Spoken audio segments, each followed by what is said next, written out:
James ஐயா வந்திருக்கிறாங்க. இவங்களுக்கு வரவேற்பு கொடுக்கணும்னு கண்மணி ரொம்ப பிரயாசப்பட்டு அந்த கிஃப்ட்லாம் ரெடி பண்ணா. வாங்க கொடுங்க. வா வா வேதா கொடுங்க. வா எந்து வாங்க. ஐயா கொடுங்க. Very good. வாங்க. எல்லாம் கை தட்டலாமா? எத்தனை வரவேற்கா? ஓகே. சரி ஓகே. ஜீவனை பெருக பண்ணுகிறார்.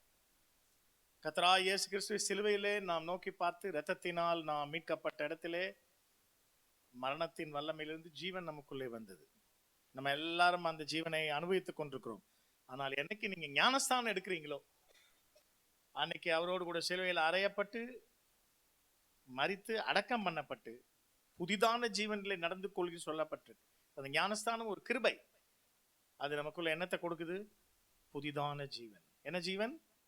ஜீவனை ஒரு நாள் புதுப்பிக்கிறது. அதுக்காக இவர்களுக்காக ஜெபம் பண்ணுவோம். கர்த்தாவே, இந்த மகளை நல்ல நாளிலே நீ கொடுத்த இந்த ஞானஸ்தானத்தை நல்மனசாட்சியின் உடன்படிக்கைக்காய் ஸ்தோத்திரம். அதன் கீழ் புதிதான ஜீவனிலே நடந்து கொள்ள கிருபை கொடும். இந்த மகனை ஆசீர்வதிக்கிறேன். பாவத்துக்கு மரித்து நீதிக்கு பிழைத்து அந்த ஒரே புதிதான ஜீவனிலே ஒவ்வொரு நாள் நடந்து உங்களுடைய சித்தத்தை செய்ய நீர் ஆண்டவரே துவக்கமடிக்காய் வேண்டுகிறோம். பரிபூர்ண ஜீவனுக்குள்ளாய் நடத்த. ஆமேன். ஆண்டவரே, நீர் உம்முடைய கர்த்தாவே கட்டளை, உம்முடைய உடன்படிக்கை, நல் மனசாட்சியின் உடன்படிக்கை, உம்முடைய ஆலோசனைக்கு இணங்கி இந்த மகன் இந்த நாளில் எடுத்த அந்த ஞானஸ்தான சத்தியத்துக்காய் சோத்திரம். அதில் இருக்க அளவில்லாத கிருபையினாலே நிரப்பி நடத்தும். இயேசு நாமத்தில் பிதாவே, ஆமென். நன்றி. ஓகே. குமாரன் ஆவித்ரியேகர்க்கு கர்த்தருடைய வார்த்தையை நம்ம இடத்துல பகிர்ந்து கொள்ளும்படியாய் தேவனுடைய வார்த்தையை சுமந்து கொண்டு வந்திருக்கிற பாஸ்டர் ஜேம்ஸ் ஐயா. நமக்கு நல்லா தெரியும். பாஸ்டர் ஐயா பற்றி உங்களுக்கு எல்லாருக்கும் நல்லாவே தெரியும். ஆனால் ஒரு வார்த்தை நான் சொல்லுகிறேன். 49வது சங்கீதம் 4வது வசனத்தை வாசிங்களேன். 49வது சங்கீதம் 4வது வசனம். மைக் இல்லையாமா? மைக்கத்து. என் செவியை ஊமை மொழிக்கு சாய்த்து என் மறைப்பொருளை சுரமண்டலத்தின் மேல் வெளிப்படுத்துவேன். இந்த சுரமண்டலத்தை பற்றி நம்ம பலமுறை நம்ம பார்த்துருக்கிறோம் இல்லையா? இந்த தேவனுடைய வெளிப்பாடுகள், அந்த சுரமண்டலம், தாவீதின் கையில் இருந்த சுரமண்டலம், தாவீது சுரமண்டலம் வாசிக்கும் போது சுத்த ஆவிகள்லாம் அலறின. அதுதான் துதி, அதுதான் 24 மூப்பர்கள் என்பதை குறித்து நம்ம நிறைய ரகசியங்கள்லாம் பார்த்துருக்கிறோம். நம்ம பாஸ்டர் ஐயா கிட்ட பேசும்போதெல்லாம் பார்த்தீங்கன்னா ஒரு வெளிப்பாடு வந்துக்கினே இருக்கும். அதுவும் பார்த்தீங்கன்னா சாதாரணமாக நார்மலாக கொடுக்குற வெளிப்பாடுகளாக அது இருக்காது. ரொம்ப ஆழமாக தேவனுடைய அந்த சிங்காசன மகிமை, தேவனுடைய சிங்காசனத்தின் மகிமையினுடைய அந்த வெளிப்பாடுகளை எல்லாம் நம்ம பார்த்துருக்குறோம். ஒரே விஷயத்த கூட இன்னும் ஒரு கொஞ்சம் நேரம் கழிச்சு பேசினா அதுலேருந்து இன்னொரு டெப்த்தை கொண்டு போவார். எனக்கு ரொம்ப அது சந்தோஷமாக இருக்கும், மனமகிழ்ச்சியாக இருக்கும். பாஸ்டர் ஐயா சோர்வு இல்லாமல் இதை குறித்தெல்லாம் நிறைய பேசுவோம். ஃபோன்லலாம் பேசும்போதெல்லாம் நிறைய பேசுவோம். அதுக்காக நான் கர்த்தரை ஸ்தோத்திரிக்கிறேன். இந்த நாட்களிலே, இந்த கடைசி நாட்களிலே, இன்னைக்கு தேவனுடைய வார்த்தை கிடைக்க முடியாது இருக்கிற இந்த காலத்துல நமக்கு ஒரு சுரமண்டலம், ஒரு துதி, அந்த துதி நமக்குள்ளே ஒரு நல்ல ஐக்கியத்தை தேவன் கொடுத்திருக்கிறார். அதனால பாஸ்டர் எப்பவுமே பார்த்தீங்கன்னா சும்மா வீண் வார்த்தையே பேச மாட்டார். ஒரு ரகசியத்தை நான் பாஸ்டர் கிட்ட நான் கற்றுக்கொண்ட ஒரு காரியம் என்னன்னா, வீண் பேச்சு அங்கே இருக்காது. அது ஒரு பரிசுத்தவான்கள், ஒரு நீதிமானுக்கான ஒரு மாபெரும் ஒரு ஒழுங்கு. அந்த ஒழுங்கை நான் பாஸ்டர் கிட்ட பார்த்துருக்கேன். ஏதாச்சும் ஒரு தேவையில்லாத வேறு அவுட்ல இருந்து ஏதாச்சும் வந்துச்சுன்னா உடனே கட் பண்ணுவார். என்ன நினைச்சுக்குவாங்க, ஏது அதெல்லாம் தேவையில்ல, சக்குன்னு கட் பண்ணுவார். அதுதான் நீதிமானுக்கான ஒரு மாபெரும் அடையாளம். அதனால கர்த்தரை நான் ஸ்தோத்திரிக்கிறேன். ஏன்னா தேவன் எல்லா காலத்திலையும் அவருடைய தீர்க்கதரிசிகள் மூலமாய் தம்மை வெளிப்படுத்தி கொண்டே இருப்பார். கரங்கத்திலே ஆமென் சொல்லாமா? அதனால இன்னைக்கு நமக்கு இருக்கக்கூடிய ஒரு மாபெரும் ஒரு தேவனுடைய ரகசியம், தேவ ரகசியத்தை இந்த மண்பாண்டங்களிலே அவர் சுமந்திருக்கிறார். அதுக்காக நான் கர்த்தரை ஸ்தோத்திரிக்கிறேன். இப்போது நமக்கு தேவனுடைய வார்த்தையை கொடுத்து நம்ம ஆசீர்வதித்து ஜெபிப்பார். எல்லாரும் கரங்களை தட்டி பாஸ்டர் வரவேற்கலாம்.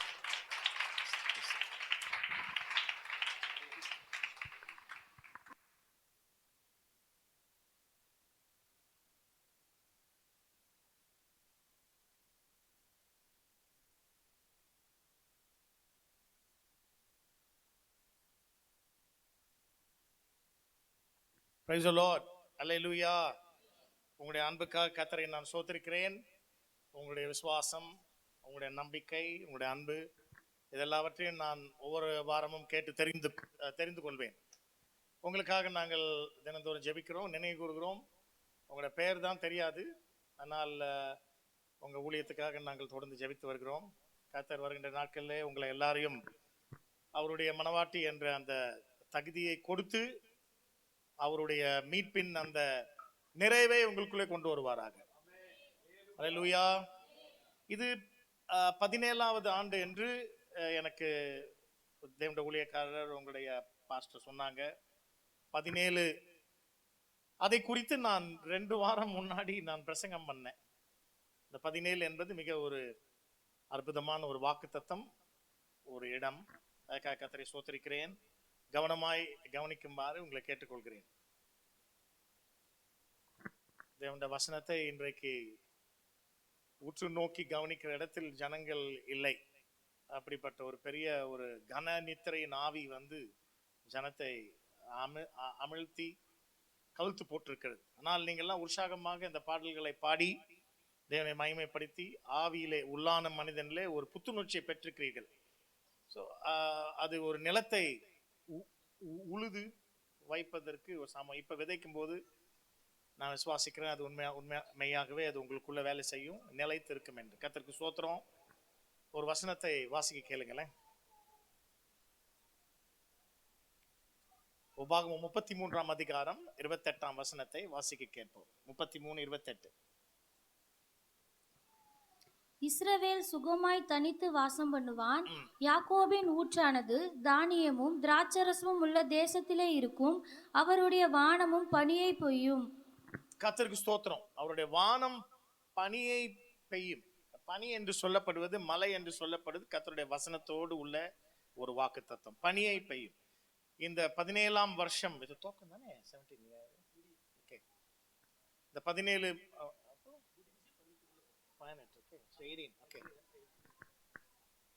இந்த 17, 18 இரண்டுமே ஒரு சிறப்பு வாய்ந்த ஒரு இலக்கம். ரெண்டத்தையும் நீங்க மனதில் வச்சுக்கொள்ளுங்க. இந்த இடத்துல வானம் பனியை பெய்யும். யாருக்கு? இஸ்ரவேல், யாக்கோபு என்ற அந்த இரு பெயர்களை அங்கே குறிப்பிடப்பட்டிருக்கு. இஸ்ரவேல் என்றது நித்திய நாமம். இதை தேவன் நித்தியத்திலே வைத்திருக்கிறார். அதை ஒரு மனிதனுக்கு தர வேண்டும். ஒரு மனிதனை கொண்டு தேவன் ஒரு பெரிய தேசத்தை உருவாக்க வேண்டும். யார் அதற்கு தகுதி? அந்த தகுதியான அந்த மனுஷன் யார்? அவருக்கு பெயர் யாக்கோபு. புரியுதா? யாக்கோபு என்பவர் இந்த இஸ்ரவேல் என்ற அந்த நாமத்தை பெறுவதற்கு தகுதி பெற்றார். அவருடைய தகுதியை குறித்து ஆதியாகமம் 32ஆம் அதிகாரத்திலே அங்கே சொல்லப்பட்டிருக்கிறது. இந்த 32ஆம் அதிகாரத்தில் அவர் அற்புதமாக அந்த 30ஆம் வசனத்துல ஒரு அறிக்கையை செய்கிறார். 32:30 வாசிக்க கேளுங்க. 32:30. அப்பொழுது யாக்கோபு, நான் தேவனை முகமுகமாய் கண்டேன், உயிர் தப்பி பிழைத்தேன் என்று சொல்லி. தேவனை முகமுகமாய் கண்டேன், உயிர் தப்பி பிழைத்தேன். இது இந்த யாக்கோபு அந்த இஸ்ரவேல் என்ற அந்த நாமத்தின் அந்த வாக்குத்தத்த ஆசீர்வாதத்தை தன் மீது அவர் எடுத்துக்கொண்ட உடனே அவர் அறிக்கை செய்கிறார், தேவனை முகமுகமாய் கண்டேன், உயிர் தப்பினேன். வெளியான சத்துருக்கள், உள்ளான சத்துருக்கள் நமக்கு வாழ்நாள் எல்லாம் போராடி கொண்டுதான் இருக்கும். இந்த இரண்டு சத்துருக்களையும் நாம் ஜெயிக்க வேண்டும்.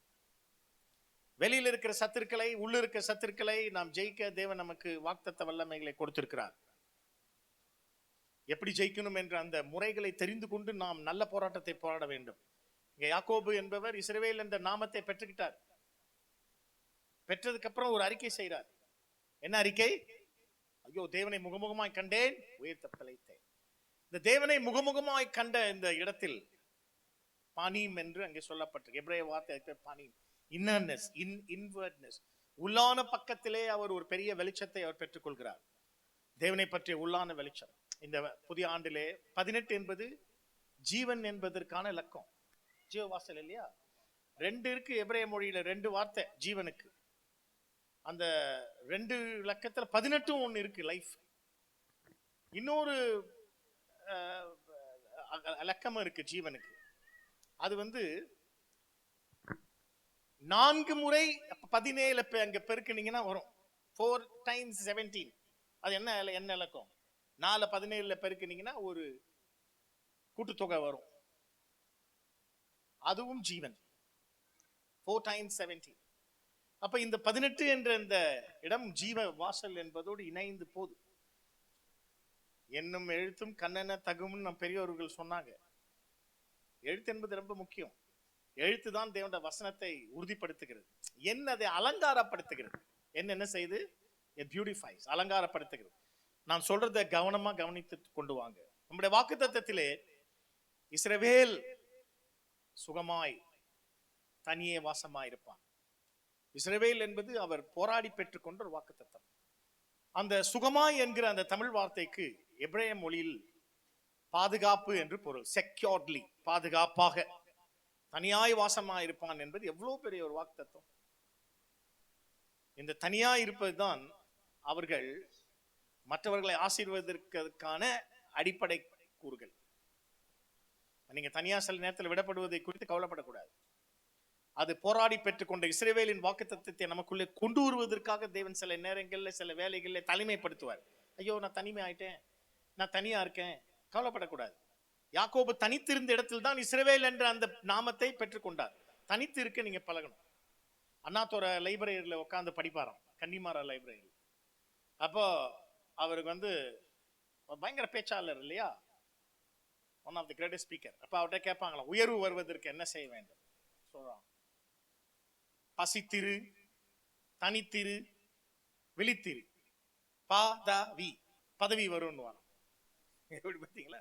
பசித்திரு, தனித்திரு, விழித்திரு, இதெல்லாம் பைபிள் தான்.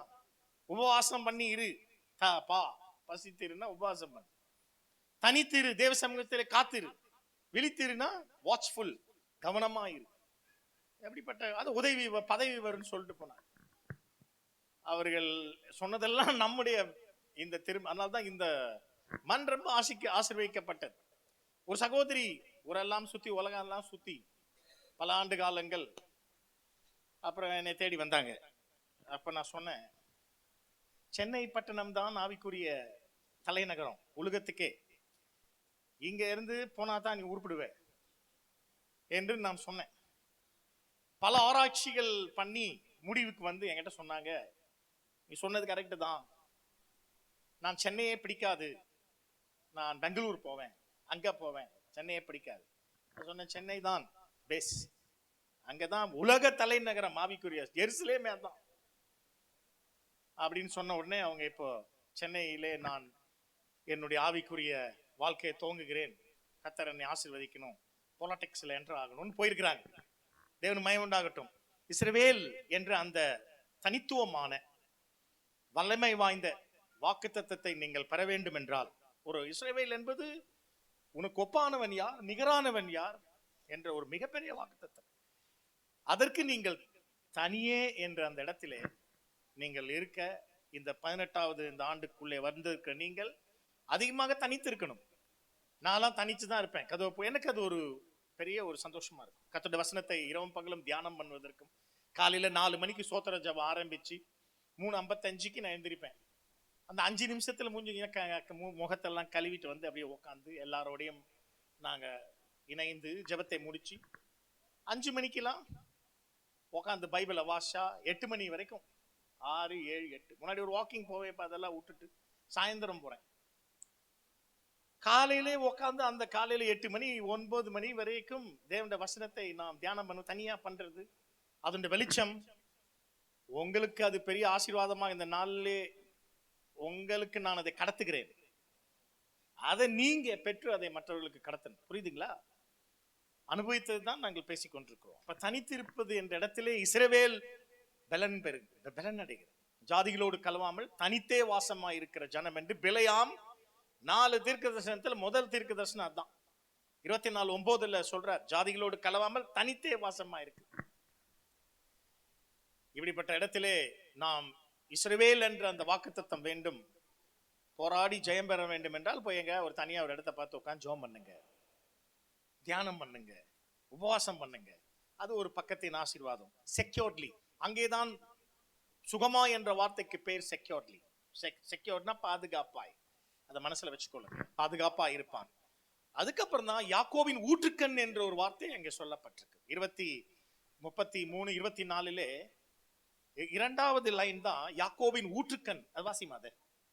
இஸ்ரவேல் சுகமாய் தனித்து வாசம் பண்ணுவான், யாக்கோபின் ஊற்றானது. யாக்கோபின் ஊற்று, இதை அப்படியே வாசிட்டு போயிடுவோம். இந்த யாக்கோபின் ஊற்று என்பது வெறும் ஊற்று அல்ல. அந்த ஊற்று என்ற அந்த வார்த்தைக்கு கண் என்றும் பொருள், கண்ணும் பொருள். நம்ம தமிழ்ல ஒரு வழக்க சொல் இருக்கு, ஊற்று கண் அப்படின்னு நம்ம கேட்டிருக்கோம். அப்ப அந்த ஊற்று என்று சொல்லப்படுவதோடு கூட கண் என்பதும் இருக்கு. ஐயின் என்று அந்த வார்த்தை ரெண்டு இணைஞ்சு உள்ள உட்கார்ந்து இருக்கு. யாக்கோபின் ஊற்று என்பது சாதாரண விஷயம் அல்ல. இந்த யாக்கோபின் ஊற்று என்ற இடத்திற்கு நாம் இரண்டாவது வரணும். முதலாவது தனித்திருக்க சொல்லியாச்சு. அப்ப செக்யூர்ட்லி என்ற பாதுகாப்பு உங்களுக்கு கிடைக்கிறது. செக்யூர்ட்லி என்ற அந்த வார்த்தை ரொம்ப முக்கியம். இரண்டாவது தான் யாக்கோபு என்ற இடத்துல யாக்கோபின் ஊற்று, the fountain என்றதுக்கு பெயர். ஃபவுண்டன் என்று சொல்லப்படுவதற்கு கண் என்றும் பொருள். இரண்டையும் நம்ம மாத்தி சொல்லிக்கலாம். யாக்கோபின் கண் அல்லது யாக்கோபின் ஊற்று என்ற அந்த இடம் இருக்கிறது. அப்போ இந்த யாக்கோபு தேவனோடு தனித்து போராடி, யாக்கோபு என்ற அந்த நாமத்திற்குள்ளே இஸ்ரவேல் என்ற ஒரு நாமத்தையும் பெற்றுக்கொண்டார். அப்ப யாக்கோபு தான் தேவனோடு போராடுறார், முகமுகமாய் போராடுறார். இப்போ இவ்வளவு நேரம் காம்பேட்னு சொல்லுவாங்க இல்லையா, காம்பேட், பிசிக்கல் காம்பேட்னுவாங்க. ரெஸ்லிங் மேட்ச், மல்யுத்தம் நடக்குது. அது கரெக்டா அவர் தூதன் அவரை தோற்கடிச்சிட்டார். சரி, தோத்து போயிட்டாரு யாக்கோபு, யுத்தத்தை விட்டுற வேண்டியதானே? விடல. நல்ல கவனிங்க, சரீர பிரகாரமாக காலை உடைச்சு விட்டாரு. ராத்திரி எல்லாம் போராடி சரி காலை தான் உடைச்சு விட்டாரு, நீ போக வேண்டியதானே? இப்போ சரீரத்திலே உறுதி அல்ல, உள்ளான உறுதியில சண்டை போட்டுக்கிட்டு இருக்காரு. நீ என்னை ஆசீர்வதிக்காட்டி விட மாட்டேன்றார். புரியுதா உங்களுக்கு? இதுல ரெண்டு பக்கம். இவ்வளவு நேரம் நீ யாரா நீ, உனக்கு எனக்கு இந்த விடமாட்டேன்னு சொல்லி மல்யுத்த பிசிக்கல் மாம்சத்திலே சரீரத்திலே போட்டு உருண்டு பிறண்டு சண்டை போட்டுக்கிட்டு இருக்கிறவரு தோத்துட்டாரு. சரி, நீ தான் தோத்துட்டியே, தொடை அடிச்சு உடைச்சிட்டாரு. தோத்த நீ விட்டுட்டு அப்படியே படுத்துக்க வேண்டியதானே? இப்ப விடல. இப்ப உறுதி சரீரத்தில் அல்ல, உறுதி எங்க இருக்கு? உறுதி எங்க இருக்கு? உறுதி எங்க இருக்கு? இந்த ஹார்ட். நீர் என்னை ஆசீர்வதிக்காவிட்டால் உங்களை விட மாட்டேன்ட்டு நிக்கிறார். அப்ப சரீரத்திலே நாம் உறுதி கொண்டு சண்டை போட்டுட்டு இருக்கிறதெல்லாம் இந்த 18ஆம் ஆண்டு என்ட்ரன்ஸ்ல விட்டுட்டு மனதிலே உறுதி கொள்ளுகிற இடத்திற்கு பேர் தான் த மைட். ஆங்கிலத்தில் அதுக்கு பேர் என்ன? தமிழ்ல அதுக்கு பேர் சத்துவம். த பவர் ஆஃப் மைட், சத்துவத்தின் வல்லமை. இந்த சத்துவத்தின் வல்லமை என்று சொல்லப்படுவதுதான் உள்ளான உறுதி. நீர் என்னை ஆசீர்வதிக்காவிட்டால் உம்மை போக விட மாட்டேன் என்பது. இப்ப உள்ளத்துல சண்டை போடுறாரு. சரீர சண்டையில தோத்துட்டாரு. சரீரத்திலே சண்டை போடாதீங்க. மாம்சமும் ரத்தத்தினுடைய போராட்டம் மாம்சத்தோடு ரத்தத்தோடு மட்டும் அல்ல என்று அங்கே பவுல் எழுதுறார். மாம்சத்தோடு ரத்தத்தோடு நம்ம போராட வேண்டியதில்லை. அந்த போராட்டம் இருக்கு. ஆனால் அந்த போராட்டம் வாழ்நாளெல்லாம் இருக்கக்கூடாது. அதுக்கு ஒரு இலைப்பாறுதல் நம்ம கர்த்தர் வாக்கு பண்ணி இருக்கிறார். ஆனால் நம்முடைய போராட்டம் ஆவியின் போராட்டமாக நாம் உள்ளான உறுதி. இப்ப புரியுதா யாக்கோபு என்னன்னு? உள்ளான உறுதியிலே போராடிக்கிட்டு இருக்காரு. அந்த உறுதியின் போராட்டம் என்ன? அந்த உறுதியின் போராட்டம் என்ன? நீர் என்னை ஆசீர்வதிக்காவிட்டால் நான் போக மாட்டேன். அதுக்கு பேர் தான் அந்த மைட், சத்துவத்தின் வல்லமை. அப்போ கர்த்தரிலும் அவருடைய சத்துவத்தின் வல்லமையிலும் பலப்படுங்கள் என்று பவுல் எழுதுறாருன்னா பவுலுக்கு இது தெரியாதா? கண்டிப்பாக தெரியும். இப்ப யாக்கோபு இங்கே தேவனை முகமுகமாய் கண்டேன், உயிர் தப்பினேன் என்று சொல்வதிலே இரண்டு வல்லமைகளை உள்ளடக்கி வைச்சிருக்கிறார். இரண்டு வல்லமைகள். ஒன்று அன்பின் வல்லமை, மற்றொன்று சத்துவத்தின் வல்லமை. இதான் யாக்கோபு என்பதற்குள்ளே இருக்கும் இரண்டு ஊற்று என்ற இடத்தில் இருக்கிற இரண்டு பெரிய வாக்குத்தத்தம். இந்த ஆண்டு விழாவிலே நீங்கள் அன்பின் வல்லமையும் சத்துவத்தின் வல்லமையும் நீங்கள் அதை குறித்த ஒரு தெளிவு, அதை குறித்த ஒரு வெளிச்சம் உங்களுக்கு கொண்டு வரப்படும். யாக்கோபுக்கு ரெண்டு சத்துருக்கள் இருக்கிறதா நான் சொன்னேன். யாரு அவங்க ரெண்டு சத்துரு? யாரு? வெளியில இருக்கிற சத்துரு, உள்ள இருக்கிற சத்துரு. வெளியில யாரு சத்துரு? உங்க வீட்டுக்கு வெளியில ஏசா ஒரு சத்துரு, லாபான் ஒரு சத்துரு. இப்படி வெளியில 1008 சத்துருக்கள் அவருக்கு இருக்கிறாங்க. இவைகள் எல்லாரையும் அவர் ஜெயம் எடுக்கணும். அதை சத்துவத்தினாலே அது ஜெயிக்கிறார். எதனால ஜெயிக்கிறாரு? வெளியான சத்துருக்களை நாம் எப்படி ஜெயிக்கணும்? மைட் என்கிற சத்துவத்தினாலே ஜெயிக்கணும். அந்த சத்துவம்னா என்ன சொன்னேன்? இப்போ சத்துவத்துக்கு என்ன பெயர் சொன்னேன்? தமிழ்ல சத்துவம்னா ஆங்கிலத்துல மைட் சொல்லியாச்சு. அதனுடைய விளக்கம் என்ன சொன்னேன்? சத்துவத்தினுடைய விளக்கம் என்ன சொன்னேன்? கரெக்டா சொல்லுங்க பார்க்கலாம். சொன்னீங்கன்னா ரொம்ப சந்தோஷம். யாக்கோபு தேவனோடு போராடிக்கிட்டு இருக்காரு. சரீர போராட்டத்துல தோத்துட்டாரு, தன் பலத்தை கொண்டு தள்ளுறாரு. நீயா நானும் பலத்தை கொண்டு தள்ளிக்கிட்டு இருக்காரு. அவர் கரெக்டா எங்க அடிக்கணுமோ அடிச்சு காலை உடைச்சு விட்டாரு. இப்ப யாக்கோபு படுக்கலையே, காலை உடைச்சு விட்டதுக்கு அப்புறம் போதும் அப்படின்னு உட்காரலையே, இன்னும் சண்டை போட்டுட்டு தானே இருக்காருன்னு சொன்னேன். என்ன சண்டை? உள்ளான உறுதி. அப்ப மைட் என்பது உள்ளான உறுதி, இன்னும் உறுதி. அப்ப பாருங்க, வெளியான சத்துருக்கள் என்பவன் நம்முடைய கோட்பாடு, நம்முடைய கொள்கைகள், நம்முடைய உபதேசம், நம்முடைய வாழ்க்கை முறைகள், இதுக்கு விரோதமான கலாச்சாரம், பாரம்பரியம், பலதையும் வச்சிருப்பான். உள்ளான உறுதி என்பது நீங்கள் கேட்ட சத்தியத்தை விட்டு, கொலோசியர் 1:21 தான் அது முக்கியம். நீங்கள் கேட்ட இந்த உபதேசத்தை விட்டு விலகாமல் உறுதியாய் ஸ்திரமாய் நிலை தீர்ப்பீர்கள் என்றால் அப்படியா? இப்ப புரியுதா உள்ளான உறுதினா என்னன்னு? உள்ளான சத்துவம் என்பது, நீர் என்னை ஆசீர்வதிக்காவிட்டால் போக மாட்டேன். ஏசா அவர் ஒரு கோட்பாடை சொல்லி கொடுக்கிறார், லாபான் அவர் ஒரு டீச்சிங்க கொடுக்கிறார். இப்படி வரவன் போறவனுக்கெல்லாம் டீச்சிங். எல்லாத்தையும் கேட்டுட்டு மாறிட்டாரா? தம்பிங்க எல்லாம் கவனிக்கணும். வாலிப பிள்ளைக்கு நிறைய பேர் இருக்கீங்க, நான் பார்த்தேன், எல்லாரையும் ஸ்கேன் பண்ணி எடுத்து வச்சிருக்கிறேன் என் பிரெயின்ல. கர்த்தருக்கு ஸ்தோத்திரம், நினைவுக்கு வந்தா நல்லா இருக்கும். நீங்க தான் அடுத்த தலைமுறை,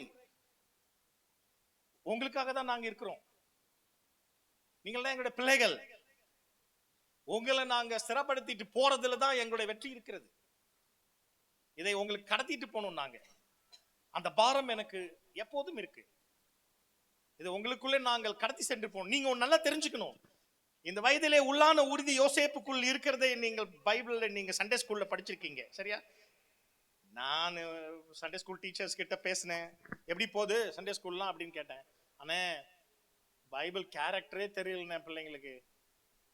அப்படின்னா எஸ்தர்னா யாருன்னு தெரியலண்ணே. அடக்கடவுளே, ரூத்துனா தெரியலண்ணே. அப்ப இதெல்லாம் நம்ம ரூத்து எஸ்தர் பேசிக்கிட்டே இருக்கமே, அப்ப என்ன பண்ணிக்கிட்டு இருக்காங்க? தூங்குறானுங்கண்ணே. இப்படிப்பட்ட நிலையை நம்ம எங்க போய் சொல்ல? இது ஒரு பக்கத்துல கேட்க வேதனையாக இருக்கு, ஒரு பக்கம் சிரிச்சாலும், வெளியிலே சிரித்தாலும் உள்ளே நாங்கள் என்ன செய்யறோம்? அழுகிறோம். அப்ப நீங்க எத்தனை பிள்ளைங்க இப்படி கதை கேட்டுட்டு இருக்கீங்கன்னு தெரியல. உங்களுக்கு ரூத்து தெரியுமா? ஏதோ ரூத்து வாத்துன்னு சொல்லி இருக்கீங்க. என்ன செய்ய எனக்கு ஒண்ணும் நீங்க அந்த ரூத்துனா யாருன்னு படிக்கணும்.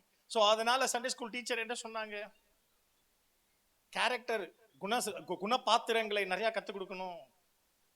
எதுவுமே பைபிளே தெரியல இந்த பிள்ளைகளுக்கு அப்படின்னு சொல்றாங்க.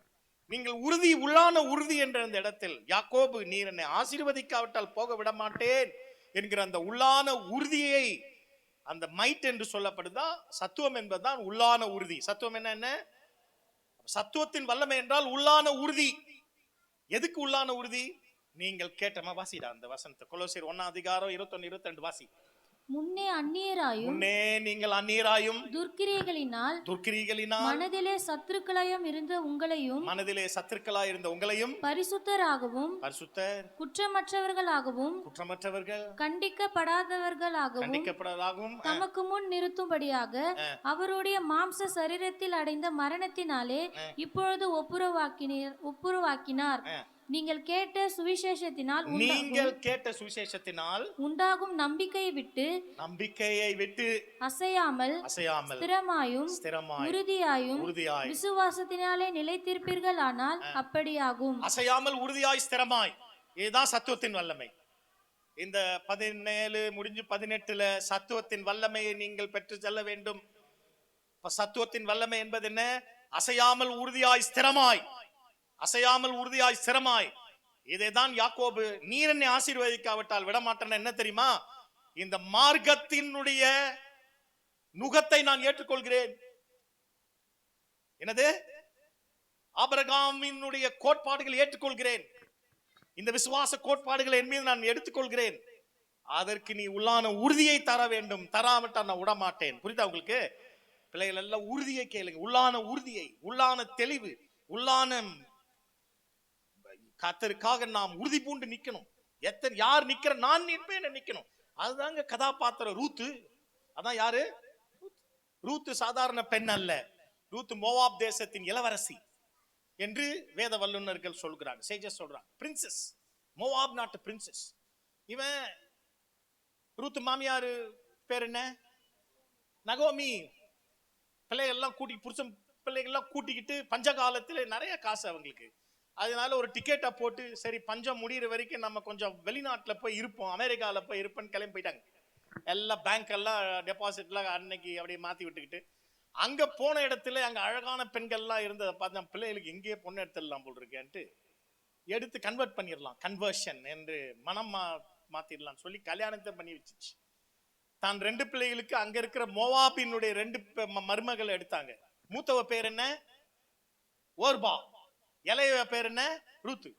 2 பேரையும் 2 மகனுங்க கல்யாணம் பண்ணி வச்சு சந்தோஷமா கொஞ்ச நாள் தான் இருந்தாங்க. கர்த்தர் என்ன பண்ணார்னா, உனக்கு உறுதியும் இல்லை ஒண்ணும் இல்லை, பஞ்ச நான் அனுப்புனதே நீ திருந்துறதுக்கு தான், உனக்கு நான் ஒரு சிக்ஷையை கொண்டு வர்றதே நீ உணர்றதுக்கு தான், சோதனையே நீ திருந்துறதுக்கு தான். இதே நீ உன்கிட்ட காசு இருக்குன்னு வந்துட்டல்ல, கொழுப்புல தானே வந்திருக்கு, அதெல்லாம் கரைச்சி விட்டுறேன்னு சொல்லி புருஷனை கொன்று மகனை 2 மகன்களையும் கொண்டுட்டார் இந்த அம்மா. இப்போ அப்ப இதுல இருந்து என்ன தெரியுது? இந்த இஸ்ரவேலை விட்டு பெத்லகேமை விட்டு போறதுக்கு திட்டம் போட்டது இந்த நகோமி அம்மா தான் இருந்திருக்கிறாங்க. இந்த அம்மா தான் பிளான் பண்ணிருக்கு. ஸ்திரீகள் நல்லா பிளான் பண்ணுவாங்க, வெல் குட் பிளானர்ஸ். அதை நல்லாவே எக்ஸிக்யூட் பண்ணுவாங்க. அப்படி நீங்கள் நல்ல காரியத்தை இந்த ஆண்டிலே நீங்கள் பேசி நல்ல காரியத்தை நீங்கள் கொண்டு வரணும். இப்படிதான் போன இடத்துல சரி, இந்த ரூத்து நகோமி என்கிற அந்த அம்மா, இவர்களுக்கு இப்படிப்பட்ட ஒரு பெரிய துன்பம் வந்து போச்சு. ஆனா நம்ம அந்த கதையில நாம் என்ன கற்றுக்கொள்கிறோம் என்றால், என்ன படிக்கிறோம்னா, இந்த அந்நிய பெண்களை மனம் முடித்தாலும் அந்த பெண்களுக்கு இஸ்ரவேலின் தேவனை பற்றியும், இஸ்ரவேலின் நாட்டை பற்றியும், இஸ்ரவேலின் கலாச்சாரத்தை பற்றியும், இஸ்ரவேலின் நியாய பிரமாணங்களை பற்றியும், இஸ்ரவேலின் மீட்பை பற்றி இந்த அம்மா நல்லா தெளிவா கத்து கொடுத்துருக்கு. தெளிவா உட்காந்து சண்டே ஸ்கூலு, காலை ஜெபம், நைட்டு ஜெபம்லாம் நடத்தியிருக்கு. அதனால இந்த 2 பொண்ணுங்களுக்கு நல்ல தெளிவா தான் இருக்கிறாங்க.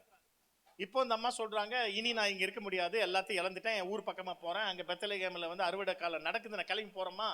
நீங்க 2 பேரும் வாலிய பிள்ளைகளா இருக்கீங்க, 2 பேரும் இளவரசிகள் வேற, போய் மோவாப்ல உங்க அப்பா வீட்டுக்கு போயிட்டு அங்கிட்ட போயிட்டு 2வது ஒரு கல்யாணத்தை பண்ணிட்டு நிம்மதியா இருந்துருங்கம்மா, நான் கிளம்புறேம்மான்னும் போது ஒருத்தி முத்தம் கொடுத்துட்டு ஓடிட்டான் மூத்தவ. 2வது போக மாட்டேன்ட்டான். இல்ல நான் போக முடியாது, உங்க கூட வரேன். இந்த உங்க கூட வரேன் என்று சொல்லி சொல்லி அவள் செய்றார், உன் தேவன் என் தேவன், உன் ஜனம் என் ஜனம், நீ எங்க போறிய நான் அங்க வரேன், நீ எங்க தங்குறிய அங்க நான் தங்குறேன், எங்கே மரித்து அடக்கம் பண்ணப்படுவாயோ அங்கே மரித்து பண்ணுகிறேன் என்பது, நான் என்னை பாடுகளுக்கு ஒப்பு கொடுக்கிறேன், நான் என்னை பாடுகளுக்கு ஒப்பு கொடுக்கிறேன் என்பதுதான் மைட். அதான் சத்துவம். சத்துவத்தின் வல்லமை, சத்துவத்தின் வல்லமைன்னு எத்தனையோ, என்னடா சத்துவத்தின் வல்லமை? மைட். ஒரு சின்ன தலைவலி வந்த உடனே அப்படியே பார்மசிக்கு போய் ஒரு மாத்திரையை வாங்கி வாயில போட்டுக்கிட்டு தலைவலி பயிற்சி அல்லேலியான்னு சொல்லாதீங்க. அந்த தலைவலிக்கு தேவனுடைய சத்துவத்தின் வல்லமையிலே பரிகாரத்தை தேடுங்கள். புரியுதா? தேவனே நீர் என்னை குணமாக்குன்னு உட்காருங்க. ஒரு 3 நாள் 4 நாள் எல்லாம் சரியா போயிடும். அந்த நேரத்தில் சுய பரிசோதனை உங்களுக்குள்ள போகும். புரியுதா? சத்துவத்தின் வல்லமைக்குள்ளே கொண்டு வாருங்கள். தேவனுடைய வல்லமை உங்கள் சரீரத்திலே வேலை செய்ய உள்ளான உறுதிக்குள்ளே நீங்கள் இந்த புதிய துவக்கத்துக்குள்ளாக உங்களை அர்ப்பணிக்க வேண்டும். அப்ப மைட் என்கிற சத்துவம் என்றால் என்னத்தை தான் விளங்கிக்கிட்டீங்க? சொல்லுங்க, என்ன விளங்கினீங்க? உள்ளான சத்துவத்தின் வல்லமை என்றால் என்ன பொருள்மா? உள்ளான உறுதி. என்ன உறுதி? உள்ளான உறுதி. உன் தேவன் என் தேவன், உன் ஜனம் என் ஜனம், நீ எங்க போறிய அங்க நான் வருவேன், நீ எங்க இருப்பிய அங்க இருப்பேன். சரி, நகோமி எங்க இருக்கும்? நகோமி எங்க நீ இருக்க இடத்துல இருப்பேன். நகோமி அப்போஸ்தல உபதேசத்திலும் அந்நியத்திலும் அப்பம் வைக்கிறதிலும் ஜெபத்திலும் உறுதியா இருக்குது. ரூத்தும் அந்த இடத்துல உறுதியா இருக்கு. அப்போ எவ்வளவு பெரிய மன உறுதி பாருங்க, எவ்வளவு பெரிய தெளிவு பாடுபட அந்த தேவனை பற்றி, இந்த நோக்கத்தை, இந்த திட்டத்தை நீங்கள் உணரணும். எத்தனையோ கோடிக்கணக்கான மக்கள் இருக்கிற இடத்துல உங்களை தேர்ந்தெடுத்தாரே. ஏன்? ஏன்? தேவன் உங்களை அனாதி சிநேகத்து காரணத்தினால் இழுத்து கொண்டதினால் மாத்திரமல்ல, உங்களிலே அவருடைய திட்டத்தை தேவன் நிறைவேற்றி உங்களை கொண்டு தேவன் இந்த பூமியை ஆசீர்வதிக்க சித்தம் கொண்டிருக்கிறார். புரியுதா? அதற்கு உங்களுக்கு விசேஷித்த அழைப்பு இருக்கிறது. அந்த அழைப்புக்கு நீங்கள் நின்று சத்துவத்தின் வல்லமையிலே பலப்பட வேண்டும் என்பதை நீங்க தெரிஞ்சுக்கணும். அதான் உள்ளான உறுதி, மைட் அண்ட் உள்ளான உறுதி. அப்போ யாக்கோபுக்கு வெளியில சத்துருக்கள் இருக்காங்கன்னு சொன்னா, அப்ப வெளி சத்துரு ஏசா, வெளி சத்துரு லாபான், லாபான் 10 முறை ஏமாத்திக்கிட்டு இருக்காரு. ஏசா வந்து ஒத்த கண்ணுல வேட்டையாடிக்கிட்டு இருக்காரு. வேட்டையாடுறது வில்லு எப்படி அடிப்பாங்க தெரியும்ல, பார்த்திருக்கோம்ல. அம்பு எப்படி எய்வாங்க? ஒத்தக்கன் வீரர் வேட்டையாடி பயங்கரமான ஆளு, தந்திரசாலி. ஏசா சாதாரண ஆள் அல்ல. இவர்களுக்கெல்லாம் இருக்கிற கோட்பாட்டை விட்டு அவர் உறுதியாய் நின்றார் தன்னுடைய கோட்பாட்டில். வெளியான சத்துருவை, வெளியில இருக்கிற சத்துருக்களை வல்லமையினால் ஜெயிக்க வேண்டும் என்றால் என்ன அர்த்தம்னா, சத்துவத்தினால் ஜெயிக்க வேண்டும் என்றால் நாம் பெற்ற உபதேசத்திலே தெளிவோடு வாழணும். புரியுதா? காம்ப்ரமைஸ் ஆகக்கூடாது. ஒருபோது நாம் என்ன செஞ்சிடக்கூடாதுன்னா, ஒத்து போய் விடக்கூடாது. Never compromise. யாவது ஒருபோது ஒத்து விடக்கூடாது, ஒருபோது ஒத்து போகவே கூடாது. இதில் நாம் ரொம்ப தெளிவாக இருக்க வேண்டும். அந்நிய உபதேசங்கள், கள்ள போதகர்கள், கள்ள தீர்க்கதரிசிகள் யார சொன்னாரு? அப்படிப்பட்டவர்களை நாம் அடையாளம் கண்டுபிடிக்கணும். நித்தியத்தை குறித்து பேசாதவர்கள், ஜீவனை குறித்து பேசாதவர்கள், உலக ஆசீர்வாதத்தையே பேசுறவன் கள்ள தீர்க்கதரிசி, பொல்லாதவன். அவங்க கிட்ட எல்லாம் விலகி ஜீவிக்க வேண்டும். இன்றைக்கு உள்ள கூட்டங்கள் எல்லாம் சரியான கூட்டங்கள் அல்ல. ஜாக்கிரதையா நாம் இருக்க வேண்டும். கர்த்தர் கொடுத்ததான இந்த ஐக்கியத்திலே உறுதியாய் ஸ்திரமாய் அசையாமல் இருப்பதுதான் சத்துவத்தின் வல்லமை. புரிஞ்சா? இப்ப யாக்கோபு வெளியான சத்துருவை ஜெயிச்சிட்டோன்னு சொல்லிட்டு ஏசாவை ஜெயிச்சுட்டு இங்க வந்துட்டாரு. இங்கிட்டு ஏசாவை ஜெயிச்சிட்டாரு. எப்படி ஜெயிச்சாரு? ஏசா அங்கிருந்து 400 பேரை கூட்டிகிட்டு வர்றாரு. ஆஹா, 20 வருஷத்துக்கு அப்புறம் பாக்குறோம், இவன் என்ன கோவத்துல வர்றான்னு தெரியலையே. 400 பேரை வேற கூட்டிக்கிட்டு வர்றான். அன்பா வர்றவன் ஏன் தனியா வராம எதுக்கு 400 பேரோட வரான்ற குழப்பம் அவருக்கு. ஒரு தம்பிய பார்க்க 400 பேர் வடாடா வரணும்.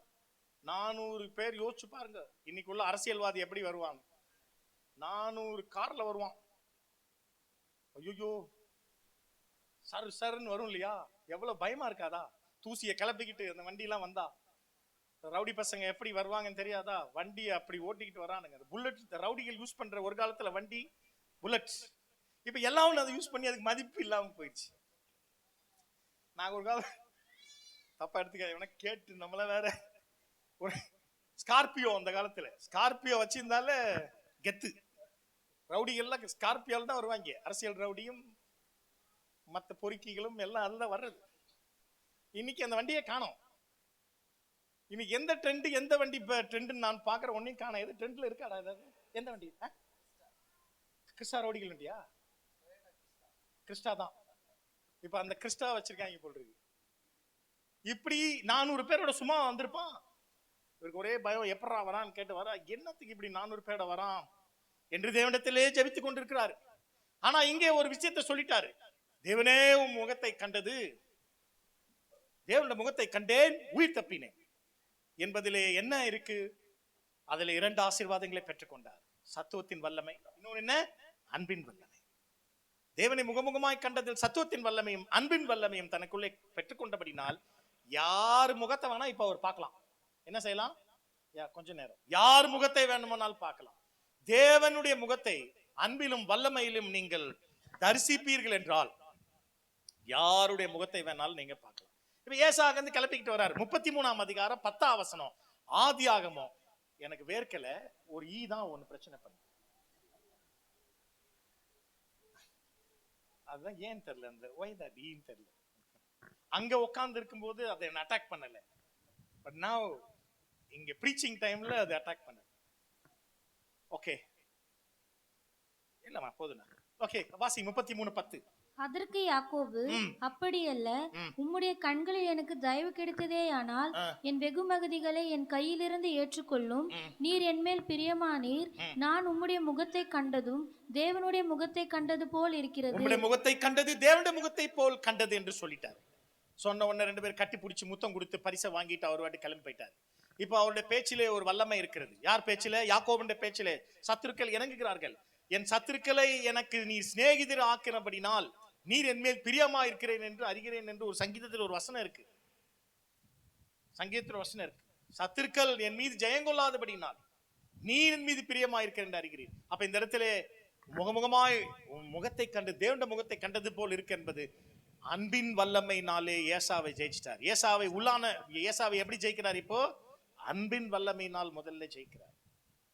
அவருக்கு பரிசுகளை எல்லாம் வழங்கி அவருக்கு தேவையான எல்லா பொருட்களையும் கொடுத்தவர். வேணான்ற, எனக்கு இருக்கு போதும்பா, இல்ல வச்சுக்கோ. இப்ப ஏசா கூப்பிடுறாரு, வா தம்பி 2 பேரும் போலாம், சீகேமுக்கு போலாம் வா. அவர் சொன்னா, நான் உன் கூட வர முடியாது. இங்கேதான் சத்துவத்தின் வல்லமை வேலை செய்யுது. அன்பின் வல்லமையினால் நாம் சத்துருக்களோடு ஒப்புரவாகிறோம். ஆனால் சத்துவத்தின் வல்லமையினால் நம்முடைய கொள்கைக்கு நிக்கிறோம். புரிஞ்சா?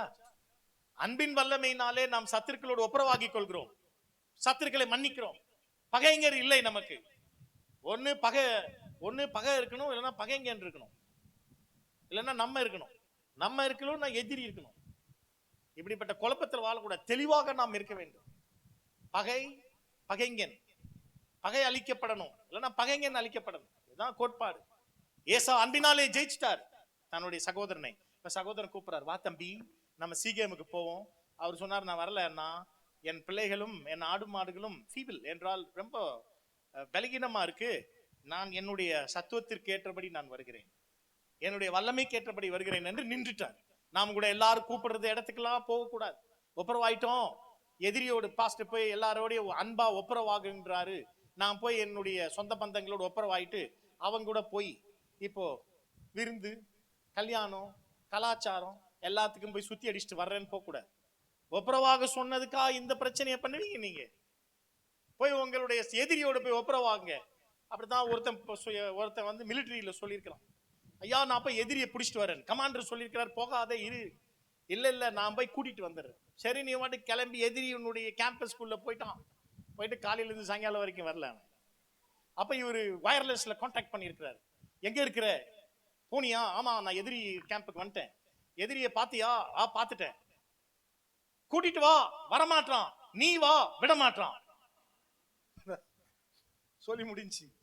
அப்ப அங்கே இருந்துட்டாரு. இப்படித்தான் நிறைய பேர் ஒப்புரவாகிறான்னா வரதே இல்லை. நீ அப்ப இதெல்லாம் நாங்க சொல்லி கொடுக்கறது கொஞ்சம் யோசனையா இருக்கு. சரி, பகையாவே இருந்து போட்டோம். சரியா புரியுது உங்களுக்கு? ஒப்புரவாகுதுன்னு நாங்க சொல்லி கொடுக்க, இவர் தான் சொன்னாரு, ஒப்புரவாக சொன்னாரு, அதனாலதான் ஒப்புரவாங்கினேன். அவன் இப்ப எங்களை வந்து கூழ் ஊத்துனா குடிக்க சொன்னா குடிச்சேன், சீமந்தத்துக்கு வான்னா போனேன். யாராவது கொடுமை. நான் அப்ப இதனால்தான் நிறைய ஊழியர்கள் ரகசியத்தை எல்லாம் சொல்லி கொடுக்கறது இல்லையோ என்னவோ தெரியல. நீங்க பார்த்து இருங்க. அன்பினாலே உங்களுக்கு சத்துருவே இருக்க வேண்டாம். மனதளவிலே நீங்கள் எந்த சத்துருக்களை வைக்காது. முடிஞ்சால் கொடுமான எல்லாரோடைய சமாதானத்தை நம்ம நாடி தேடுவோம். நம்முடைய கண்கள் ராஜாவை எப்போதும் காண்கிற கண்களாக, தூரத்தில் உள்ள தேசத்தை காண்கிற அனுபவத்தில் இருக்க வேண்டும் என்றால் நம்முடைய கண்கள் எப்படிப்பட்டதா இருக்கணும்னா, முகமுகமாய் கண்டேன், முகத்தை காண்பது, தேவனுடைய முகத்தை காண்பது போல் இருக்கிறது என்ற இடத்திலே சத்துவத்தின் வல்லமையும் அன்பின் வல்லமையும் வேலை செய்யும். அன்பின் வல்லமை என்பது ஒப்புரவாகல், ஊழியம், உபதேசம். அது எப்போதும் மனதில் வைத்துக் கொள்ளும். அன்பின் ஊழியம், சரிங்களா? இன்னொன்னு சத்துவத்தின் ஊழியம். இந்த அன்பு என்பது வலது கண், சத்துவம் என்பது இடது கண். அன்பு என்பது என்ன கண்ணு? கண்களினால். இப்போது உண்மை காண்பது தேவனை காண்பது போல் இருக்கு. தேவனை கண்டேன், உயிர் தப்பினேன். 2 கண்ணு கொடுத்திருக்கிறார். ஒரு கண் அன்பின் கண் என்பது வலது கண். இந்த அன்பின் கண்ணை கொண்டு தேவனுடைய பராமரிப்பு, ப்ராவிடன்ஸ், தேவனுடைய பாதுகாப்பு, இது எல்லாத்தையும் நீங்க பார்க்கணும். மனிதர்களுடைய நல்ல பக்கத்தை பார்க்கணும்.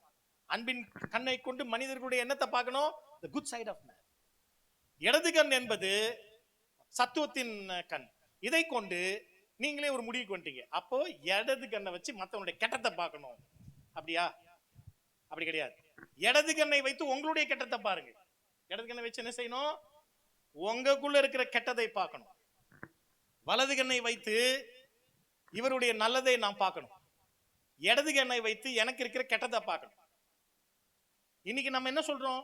நான் ரொம்ப யோகியன், என்கிட்ட எந்த தப்புமே இல்லை, நான் ரொம்ப நல்லவன், நான் பரிசுத்தவான், நான் நீதிமான், என்ன போல ஒரு ஆள் உண்டா? அப்ப நீ ஏன் இங்க இருக்கிற? பரலோகத்துக்கு போய் சேர்ந்துரு. ஆனா சாவறதுக்கும் பிடிக்கல. நிறைய பேருடைய நிலைமை நாங்க பாக்குறோம். கடைசியில முடிவு தான் மோசமா போகுது. வாழ்நாள்ல ஒரு குறை உங்ககிட்ட கிடையாது. அவ்வளவு. அதான் அந்த காலத்தில் யெகோவா சாட்சின்னு ஒரு குரூப் வந்து இயேசுவை தூதர்கள் சொல்ற குரூப் கிட்ட சண்டை போட்டுக்கிட்டு இருக்கும்போது ஒரு கருத்து சொன்னேன். அப்ப என்ன சொன்னோம்னா, பாருங்கடா, இங்க பாருங்க, இன்னைக்கு இருக்கிற பாஸ்டர்ஸ், ஊழியக்காரங்க எல்லாம் நடக்கிறத பார்த்துட்டு, செய்யறதெல்லாம் பார்த்துட்டு நம்ம என்ன நினைக்கிறோம்? இவர் பரலோகத்திலிருந்து இறங்கி வந்திருப்பாரோ, தேவ தூதரா இருப்பாரோ, பயங்கரமான ஆளா இருப்பாரோன்னு அவரை கண்டு அஞ்சிரும். அதனால அவங்களுமே ஒரு பேர் வச்சுக்கிட்டாங்க, ரெவரண்ட். ரெவரண்ட்னா என்ன அர்த்தம் தெரியுமாடா உனக்கு? ரெவரண்ட், ரெவரன்ஸ்னா என்ன? You know what is reverence? What's reverence? ரெவரன்ஸ்னா ஃபியர், மரியாதை. ரெவரன்ஸ்னா ஃபியர், மரியாதை. அப்ப அவங்க டைட்டில் வச்சுக்கிறாங்க ரெவரண்ட். அப்படின்னா என்னை பார்த்தாலே உங்களுக்கு என்ன வேணும்? மரியாதையும் ஒரு பயம் இருக்கணும். நாங்களே கொடுத்துக்கிட்டோம் எங்களுக்கு ஒரு டைட்டில், ரெவரண்ட். ரெவரண்ட் அப்படின்னா நீங்க பயப்படணும். இந்த ஆண்டவராய் இயேசு கிறிஸ்து தெய்வகுமாரன் மைமேன் கத்த இந்த பூமியிலே பாவிகளோடும் எளியவர்களோடும் சிறுமைப்பட்டவர்களோடும் சுத்தி திரிகிறாரு. அவரை பார்த்துட்டு எவனுமே ரெவரண்ட் பண்ணல. இவர் என்ன தச்சனின் மகன் தானே, அவர் இங்க இருந்தவர் தான், நாங்க நாசிரேத்து ஊர் தானே, கலிலேயன் தானே. அவ்வளவு எளிமையும் சிறுமையுமாய் தன்னை வைத்துக் கொண்ட கிறிஸ்து தெய்வகுமாரன் அவ்வளவு தாழ்மையா வைத்துக் கொண்டார். அவரை ஒரு பய தேவகுமாரன் சொல்லல. இன்னைக்கு எல்லா அக்கிரமக்காரங்களும் இன்னைக்கு நடக்கிறத உடுக்கிறத பார்த்துட்டு நம்ம இவர்தான் பரலோகத்தில் இறங்கி வந்த தெய்வகுமாரனா இருப்பாரோ, மேசியாவா இருப்பாரோ என்ற சந்தேகத்துல ஜனம் இன்னைக்கு வாழ்ந்துகிட்டு இருக்கு. இவர்கிட்ட தான் நன்மை இருக்கு, இவர்கிட்ட தான் அற்புதம் இருக்கு, இவர்கிட்ட தான் விடுதலை இருக்கு, இவர்கிட்ட தான் சுகம் இருக்குன்னு ஓடுது.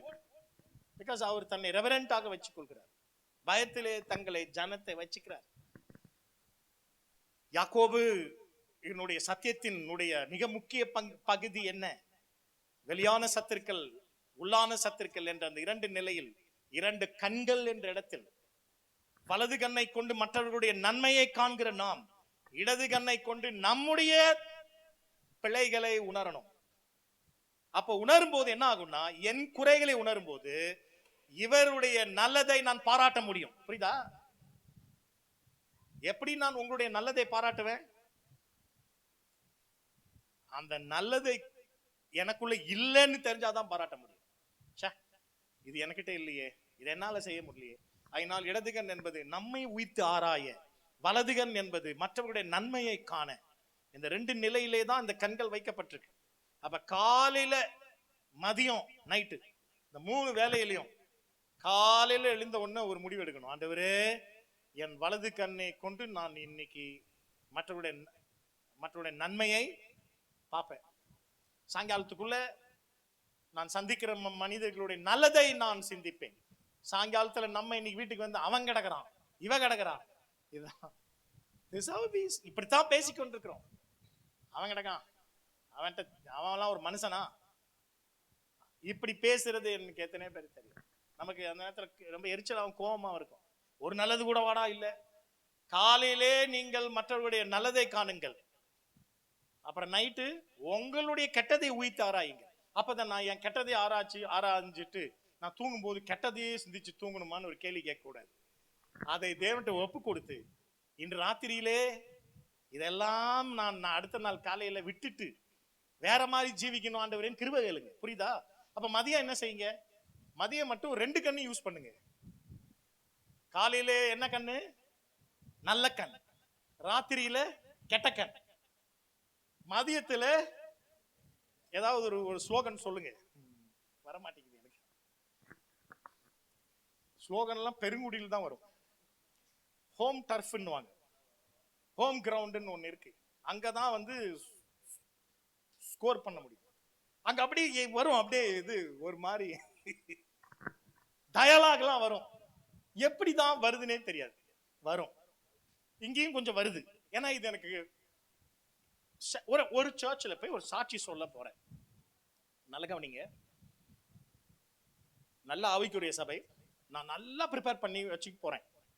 இருக்கிறதுலயே தலை சிறந்த ப்ரிப்பரேஷன்ல போறேன்.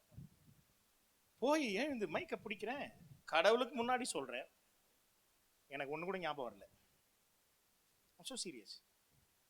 இது நடந்தது 2020 ஆண்டு பிப்ரவரி மாதம் நடந்த சம்பவம். நான் 1920 கிட்டத்தட்ட எத்தனை வருஷம், 26 வருஷம் ஊழியக்காரன். எனக்கு அப்படி மறக்கவே மறக்காது. மறந்து போச்சு எல்லாமே. நான் ட்ரை பண்றேன், ஒண்ணு கூட வரல. பயங்கரமான ஒரு டிசைன்ல போயிருக்கேன். அந்த சாட்சியை வேண்டியவர்கள் மறித்து விட்டாங்க, ஒரு அக்கா மறிச்சிட்டாங்க, அவங்களுக்கு ஒரு சாட்சி சொல்லணும்ட்டு வேற லெவல்ல ப்ரிப்பரேஷன்ல போயிருக்கேன். இன்னைக்கு அங்க இருக்கிற எல்லாவனையும் நம்ம இன்னைக்கு என்ன பண்ணிடணும், இன்னைக்கு இடிச்சு உடைக்கணும்டாம ஒண்ணுமே இல்லை. அப்புறம் எனக்கு அது புரியவே இல்லை. அப்புறம் தான் புரிஞ்சுச்சு, அந்த இடத்திலே அவ்வளவு பகை, அவ்வளவு இருள், அந்தகாரம், அவ்வளவு எதிர்வல்லமைகள், நம்மளை தூக்கி வெளியே கடிச்சு துப்பிடுவாங்க, அந்த அளவுக்கு பகை. அதுல தேவன் எல்லா வெளிச்சத்தையும் க்ளோஸ் பண்ணி விட்டார். All light gone. ஆனால் இங்கே நீங்கள் எல்லோரும் என்ன நேசிக்கிறீர்கள், சத்தியத்தை நேசிக்கிறீர்கள், உபதேசத்தை, ஊழியத்தை நேசிக்கிறீர்கள் தெரியுது. ஒரு ஃப்ளோ வந்து அப்படியே ஒரு நதி சிங்காசனத்திலிருந்து ஓடிக்கொண்டிருக்கிறது. அல்லேலூயா, I love it. இதை நான் நேசிக்கிறேன். அப்ப இடதுகண் வலதுகண் என்பதுதான் யாக்கோபு முகமுகமாய் கண்டேன் உயிர் தப்பினேன் என்பதனுடைய தத்துவம் அதான். தன் வலக்கண்ணினாலே மற்றவருடைய நன்மையை காணவும். ஏசாவின் நன்மையை கண்டுட்டாரு. உன்னை கண்டது தேவனை கண்டது போல் இருக்குன்னா பொய் சொன்னாரா? ஏசா கிட்ட என்ன நல்லது இருக்கு, எதுக்கு அப்படி போய் சொன்ன? பொய் சொன்ன இல்ல, பொய் சொல்லல, நல்லதை அங்கே காண்கிறார். தன் இடது கண்ணினாலே தன் கோட்பாட்டுல நிற்கிறார். அப்படிப்பட்ட பயிற்சியை செய்யணும். காலையிலே வலது கண்ணை கொண்டு மற்றவருடைய நல்லதை மதியம் வரைக்கும் பாருங்க. மதியம் 2 கண்ணை யூஸ் பண்ணுங்க. ஒரு கண்ணில் நல்லது, ஒரு கண்ணது உங்களை பற்றி குற்றத்தை பாருங்க. ராத்திரி உங்களை உயிர்த்து ஆராய்ந்து தேவ சமூகத்திலே உங்களுடைய பிள்ளைகள் எல்லாம் ஒப்பு கொடுத்து படுங்க. இப்படி பயிற்சி செய்துட்டு போறது தான் 2 கண்களின் அனுபவம். அன்பின் வல்லமை, சத்துவத்தின் வல்லமை, இது 2 தான் உங்களுக்கு வாக்குத்தத்தம். இது 2 தான் யாக்கோபின் ஊற்று என்ற அந்த கண் என்ற ஆசீர்வாதம். அதன் கீழ்தான் இது நிறைவான இடத்தில் இருக்கிறது. இப்போ இந்த 2 வல்லமையும் பெற்றுக்கொண்டு யாக்கோபு தன்னுடைய ஜனத்தை, தன் பிள்ளைகளையும் 49ஆம் அதிகாரத்திலே அப்படி ஆசீர்வதிச்சு விடுறார். அதை பற்றி பேச நமக்கு நேரம் இல்லை. இன்னொரு முறை நாம் அதை தியானிப்போம். இந்த 2 ஆசீர்வாதங்களின் நிலை, 2 ஆசீர்வாதத்தின் நிலை, சத்துவத்தின் வல்லமே, அன்பின் வல்லமே, இது 2 தான் ரூத் என்பவருடைய சுருக்கமா சொல்றேன். ரூத் உள்ள வந்துட்டாங்க. உள்ள வந்த உடனே மாமியாரோடு கூட உள்ள வந்தாச்சு. 2ஆம் அதிகாரம் உங்களுக்கு நல்லா தெரியும். போய் கதிர்களை பொறுக்கி கொண்டு வந்து மாமியாருக்கு சாப்பாடை போட்டு அங்கே பராமரித்துக் கொண்டிருக்கிறார்கள். 3ஆம் அதிகாரத்துல 1ஆம் வசனம் ரொம்ப அழகான வசனம். ரூத்தின் புஸ்தகம் 3ஆம் அதிகாரம் 1ஆம் வசனம் வாசிமா. பின்பு அவள் மாமியாகிய நகோமி அவளை நோக்கி, என் மகளே, நீ சுகமாய் வாழ்ந்திருக்கும்படி நான் உனக்கு சௌக்கியத்தை தேடாதிருப்பேனோ? சௌக்கியம் என்ற வார்த்தைக்கு ஆங்கிலத்திலே நன்மை இருக்கா? சௌக்கியம் இருக்கா இங்கிலீஷ் பைபிள்ல? சௌக்கியம் என்ற வார்த்தைக்கு ஆங்கிலத்திலே good. shall I not seek good? நீ சுகமாய் வாழும்படிக்கு. அது வாசிடா ஆங்கிலத்துல 33:1 ரூத், book of Ruth 3:1 வாசி.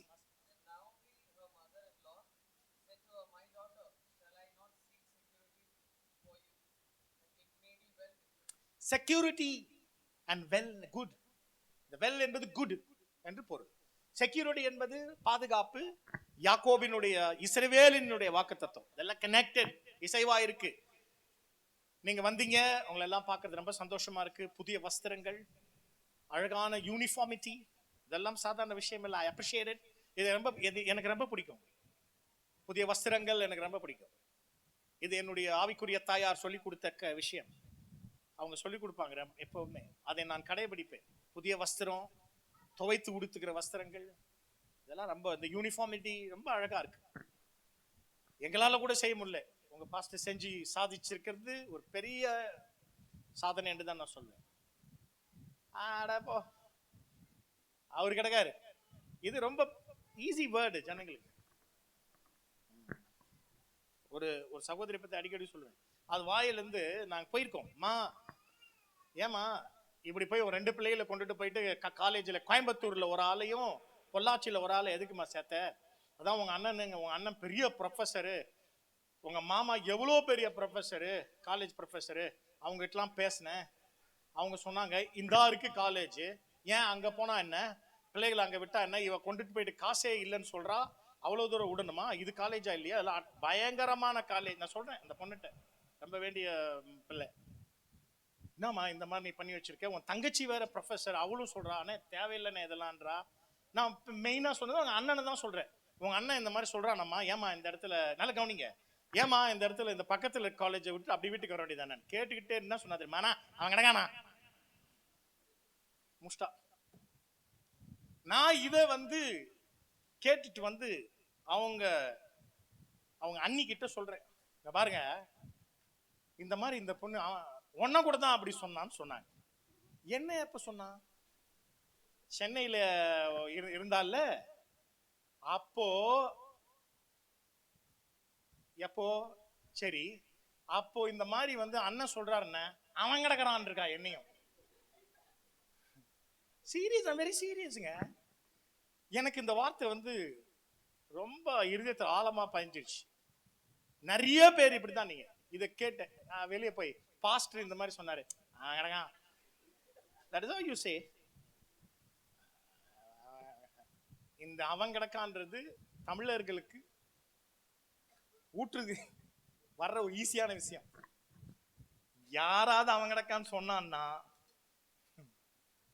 பாத்துக்குங்க, அதை விட்டுருங்க, சொல்லாதீங்க. ஈஸி வேர்டு, அப்படியே தூக்கி அடிக்கிறது.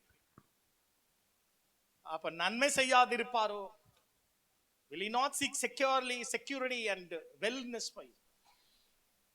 இந்த ரூத்துக்கு இங்கே பாதுகாப்பையும் நன்மையும் 2 வாக்குத்தத்தம் இங்கே கொடுக்கப்படுகிறது. அப்ப ரூத்துக்குள்ளே சத்துவத்தின் வல்லமை உள்ள இருக்கா இல்லையா? ரூத்தின் புஸ்தகம் 1ஆம் அதிகாரம் 16ஆம் வசனத்துல என்ன இருக்கு? சத்துவத்தின் வல்லமை, உறுதி, ஸ்திரம், அசையாத ஸ்திரமான வாழ்க்கை உள்ள இருக்கு. ஸ்திரமும் தரமும் உள்ள இருக்கு. அதுதான் இன்றைக்கு நம்ம தேவ ஜனங்கள் தேவன் பிள்ளைங்கிட்ட எதிர்பார்க்கிறோம். ஸ்திரமா இருக்கும், அசையக்கூடாது. பவுல் அசையாமல் உறுதியாய் ஸ்திரமாய். பவுல் அழகா எபிரேய நிருபத்தில் சொல்லிட்டு போயிட்டார் 12ஆம் அதிகாரத்துல, அசை உள்ளது அசைந்து அசையாது இருக்கும், அசைவில்லாத ராஜ்யத்தை பெற இருக்கிற நாம் பயத்தோடு பக்தன். எதுக்கு அதை எழுதி விட்டார் தெரியுமா? அவர் எழுதி கொஞ்ச காலத்தில் எருசலேம் அடிச்சு மண்மேடாக்கிட்டு போயிட்டான் தீருராயன். அப்போ இந்த பவுல் நிறைய யூத கிறிஸ்தவங்களை போய் மாத்திக்கிட்டு வந்துட்டார். இயேசு கிறிஸ்து தான் மெய்ப்பொருள், அவர் தான் இது எல்லாத்துக்குமே ஆலயமா அவர் தான்டா இயேசு, பலி, ஆசாரியன், எல்லாமே சொல்லி சொன்ன உடனே எபிரேயர்கள், அநேக எபிரேயர்கள், யூத எபிரேயர்கள், எபிரேயன் என்ற வார்த்தை என்ன தெரியுமா? தனித்திருப்பவன், அப்புறத்தான். எபிரேயனாகிய ஆபிரகாம் அப்படின்னா சாதாரண ஆள் கிடையாது. ஒரு கொம்பை, எங்க அப்பா ஒரு கதை சொல்லுவார் சின்ன வயசுல. என்ன சொல்லுவார்னா, பைதவே நீங்கள் எல்லாம் ஜெபித்தீர்கள், உங்களுக்கு நன்றி, நீங்க உங்க ஊழியக்காரையும் குடும்பத்தை அனுப்பி கொடுத்தீர்கள், எங்களோடு இருந்து அந்த கஷ்டமான நேரத்திலே ஆறுதலாக இருந்தார்கள், அதுக்காக நான் நன்றி சொல்றேன். அப்பா 87 வயதுல கர்த்தருக்குள் நித்திரை அடைந்தார். அவருடைய விசுவாசம், நம்பிக்கை, அன்பு, தரிசனம் இதெல்லாவற்றும் நான் என் மீது எடுத்துக்கொண்டு இத்தனை ஆண்டுகள் இந்த பிரயாணத்தை அவரு நான் வந்திருக்கும் போது கூட சொன்னேன், அந்த காலத்துல சின்ன ஒரு வாக்மேன் மாதிரி வச்சு சினிமா பாட்டு கேட்பேன் நல்லா. அப்பா அவர் எங்க அம்மாட்ட சொல்லுவார், பாரு சினிமா பாட்டு கேட்கறான் இவன்லாம் ஊன்னு எங்க அப்பா அவ்வளவுதான் பேசுவார். நானும் இந்த அவன் கிடக்காருன்றது தான் சொல்லுவேன். அவர் கிடக்காருமா, இது நம்ம எல்லாரும் சொல்றதுதான், நம்மளே சொல்லியிருக்கோம், இன்னைக்கு திரும்பி நமக்கு சொல்றாங்க. நம்ம பெற்றோர்கிட்ட அவர் கிடக்காருன்னு சொன்னனால இன்னைக்கு நம்ம கிட்ட அவர் கிடக்காருன்னு சொல்லுது. நீ ஒழுங்கா சின்ன வயதுல பெற்றோர்களுக்கு கீழ்ப்படிந்து எல்லாம் நல்லா கவனிங்க பிள்ளைங்க எல்லாம். இன்றைக்கு பெற்றோர்களுக்கெல்லாம் நீ கீழ்ப்படிந்து அடங்கி போனீங்கன்னா நாளைக்கு உங்க குடும்பத்துல லகுவா போவீங்க. இன்னைக்கு அவர் கிடக்காரு அது இப்படின்னு சொன்னீங்கன்னா போய் திரும்பி உங்ககிட்ட சேரும். அதனால அதை சொல்லாதீங்க. இன்னைக்கு நினைச்சு பாக்குறேன், அவர் கிடக்காரு மாமா, அவர் வேற வேலையே இல்லமா, அவருக்கு எத்தனை தடவை சொல்லியிருப்போம், அதெல்லாம் திருப்பி நமக்கு சேருது. சபையிலே இன்றைக்கு குடும்பங்கள்ல நம்ம படுற பாடு இன்னைக்குதான் தெரியுது. ஆஹா இப்படி இருக்கா. அப்ப அத்தனை பேருக்கு உத்தரவாதம் நம்ம அத்தனை எல்லாருடைய வாழ்க்கையில் இருக்கிற பிரச்சனைகளுக்கு நாம் நின்று போராட இடத்துல இருக்கிறோம். அந்த காலத்துல சொல்லுவாரு, இதெல்லாம் வேண்டாம், இதெல்லாம் செய்யாத, நம்ம கேட்கறது கிடையாது. நாம் சில தவறுகளை நாம் அந்த காலத்துல நாம் செய்தோம். இதை எதுக்காக சொன்னேன், என்னுடைய தாட் கண்டினியூட்டி விட்டுட்டேன். எங்க அப்பா ஒரு கதை சொல்லுவார். அவர் சொல்ற கதையெல்லாம் நான் கொஞ்சம் அந்த காலத்துல நம்பிட்டேன். ரொம்ப அவ்வளவு சீரியஸா சொல்லுவாருங்க. 2ஆம் வருகையே தூங்கும் போது அப்படியே டிராமாட்டிக்கா சொல்லுவார். அப்படியே நமக்கு இமேஜினேஷன் அப்படியே போகும். அந்த கிறிஸ்துவ பத்தி பேசுவாரு, வரப்போகிற உபத்திரவ காலத்தை பேசுவாரு. அப்படி இருக்கா, இப்படி வருமானுவாரு. அப்படியே பயமா இருக்கும். அந்த பயம் அப்படி ஒரு பெற்றோர்கள் கதை சொல்லணும், பிள்ளைகளுக்கு கதை சொல்லுங்க. என் அப்பா கதை சொல்ல, அதுல ஒரு கதையை எடுத்து விட்டாரு.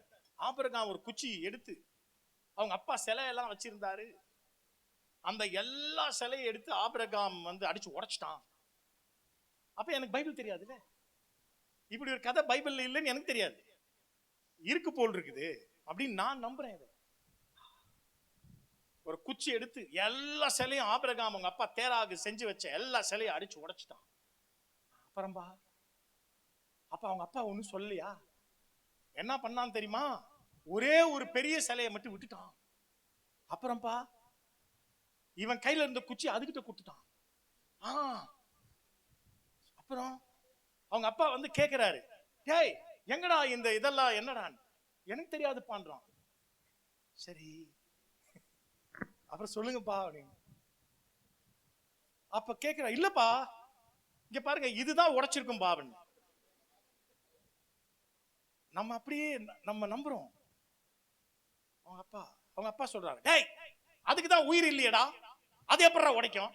உடனே ஆபிரகாம் கேள்வி கேட்கிறாராம், அப்ப உயிரே இல்லைன்றது நீ ஏன் சாமின்னு நம்புற? எங்க அப்பா இந்த கதையை சொல்லியிருக்காரு என்கிட்ட. அப்புறம் நான் பைபிள் படிக்கும் போதுதான் இந்த கதை பைபிள்ல இல்லைன்னு தெரிஞ்சுக்கிட்டேன். இல்லடா பைபிள்ல இல்லாத ஒண்ணு சொல்லி நம்மளை ஏமாத்திட்டாரு. அப்புறம் நம்மளே வந்து வேத ஆராய்ச்சிக்குள் போகும்போது இது வந்து யூத லெஜெண்டரி புக்ஸ், ஓரல் டோரான்னு சொல்லுவாங்க. வாய்வழியாக சேஜஸ் என்கிற பரிசுத்தவான்கள் சொன்னதை அவங்களுடைய எழுத்துக்களை, மிட்ராஷ், அப்புறம் நிறைய இருக்கு, Talmud, legends of the Jewish மித்தியாலஜி, ஏகப்பட்டது இருக்கு, அதெல்லாம் எழுதி வச்சிருக்காங்க. உண்மையாக இருக்கலாம், சொல்ல முடியாது, right? we don't know what. அப்ப எங்க அப்பா எதையோ படிச்சிருக்காரு, இதெல்லாம் படிச்சு கிடிச்சு ஒரு கதையை சொல்லி நம்ப வச்சு அந்த வயசை எங்களுக்கு தேவ பயத்துல கடத்திட்டாரா. Very good father, really appreciate. இதெல்லாம் எனக்கு பதிஞ்சது. ஆபிரகாம் வந்து எவ்வளவு பெரிய அறிவு திறனிலே தேவனை நிரூபிச்சிருக்கிறாரு அப்படின்னு நம்மளுக்கும் அந்த நேரத்தில் வைராக்கி வந்துச்சு. இப்படித்தான் ஆபிரகாம் போல நம்ம இருக்கணும். அப்ப சர்ச்சில் நான் ஒரு கேள்வி கேட்கிறேன், இந்த கதை எங்க அப்பா சொன்னாரு, அதுல விஜய்னு ஒருத்தர் சொல்றான், நான் உங்க அப்பா இந்த கதை ஏன்டி சொன்னாருன்னா? நீங்க அவரை மிஸ் பண்ணிட்டீங்க. கதை சொல்லுவாரு பாருங்க, உக்காந்தாருன்னா நான் வந்து திட்டுவேன், நான் எதுக்குமா ஒரு பேசிட்டு கிடக்காரு, சும்மா சொல்லுங்கம்மா, பேசிக்கிட்டே இருப்பாரு. பேசுனா அங்க வரைக்கும் பாருங்க மாமா, எப்படி பாருங்க, எல்லாரும் இருந்தா பேசுறாரு, யாருமே இல்லைன்னா சோகமா வியாதியா இருக்காரம்மா, ஏமா அந்த மாதிரி பண்றாரு? நான் அவர் ஒரு 94 வயசு வரைக்கும் இருக்கணும்னு நினைச்சேன். நல்லா ஜெபம் பண்ணுவார், சச் எ பிரேயர் வாரியர், கோவப்பட்டதே கிடையாது, எந்த தீமையும் செஞ்சது கிடையாது, such a clean hearted man, யாரையும் ஏமாத்தினதில்லை, எல்லார்கிட்டையும் ஏமாந்திருக்கிறார். இதுதான் என்னோட அப்பாவுடைய சிறப்பு செய்தி. யாரையும் ஏமாத்தினதில்லை, எல்லாரிடத்திலும் ஏமாந்தவர். அந்த ஏமாந்ததுக்கு அவரை நான் திட்டிருக்கிறேன், அப்படி ஏமாறுவார். இப்படிப்பட்ட இடத்துல தான் அவர் தன்னுடைய வாழ்க்கையை வைத்தார். இப்ப எதுக்காக இந்த கதையை சொல்லிக்கிட்டு வந்தேன்? ரூத்தின் புஸ்தகத்திலே ரூத்து பாதுகாப்பும் வல்லமையும் என்ற அந்த 2 நிலை ஆசீர்வாதங்களை பெற்றிருக்கிறார். ரூத்து உள்ளான உறுதியை தனக்குள்ளே பெற்றிருக்கிறார். அந்த உள்ளான உறுதி என்ற இடம் வந்து சத்தியம் என்று அங்கே நிற்கிறது. எபிரேயன் என்ற அந்த இடம் இருக்கு. எபிரேயன் சொன்ன இல்லையா, எபிரேயனுக்கு தான் வரும். ஆபிரகாம் எபிரேயன் என்று, சத்தியம் என்று குச்சி எடுத்து வச்சுக்கிட்டு எல்லாத்தையும் அடிச்சு உடைச்சுக்கிட்டு இருந்தார். அது போதாது, அது மட்டும் போதாது என்ற இடத்தில் ஆபிரகாமை தேவன் கானானுக்கு கூட்டி வந்து அவருடைய மனதை மாற்றுகிறார், இருதயத்தை மாற்றுகிறார், செயல்களை மாற்றுகிறார். ஆபிரகாம் மீகா 7:20 இரக்கத்தை உள்ள சொருகிறார். ஆபிரகாமுக்கு இரக்கத்தை கொடுக்கிறார். வசந்த வாசிமா, மீகா 7:20 7:20.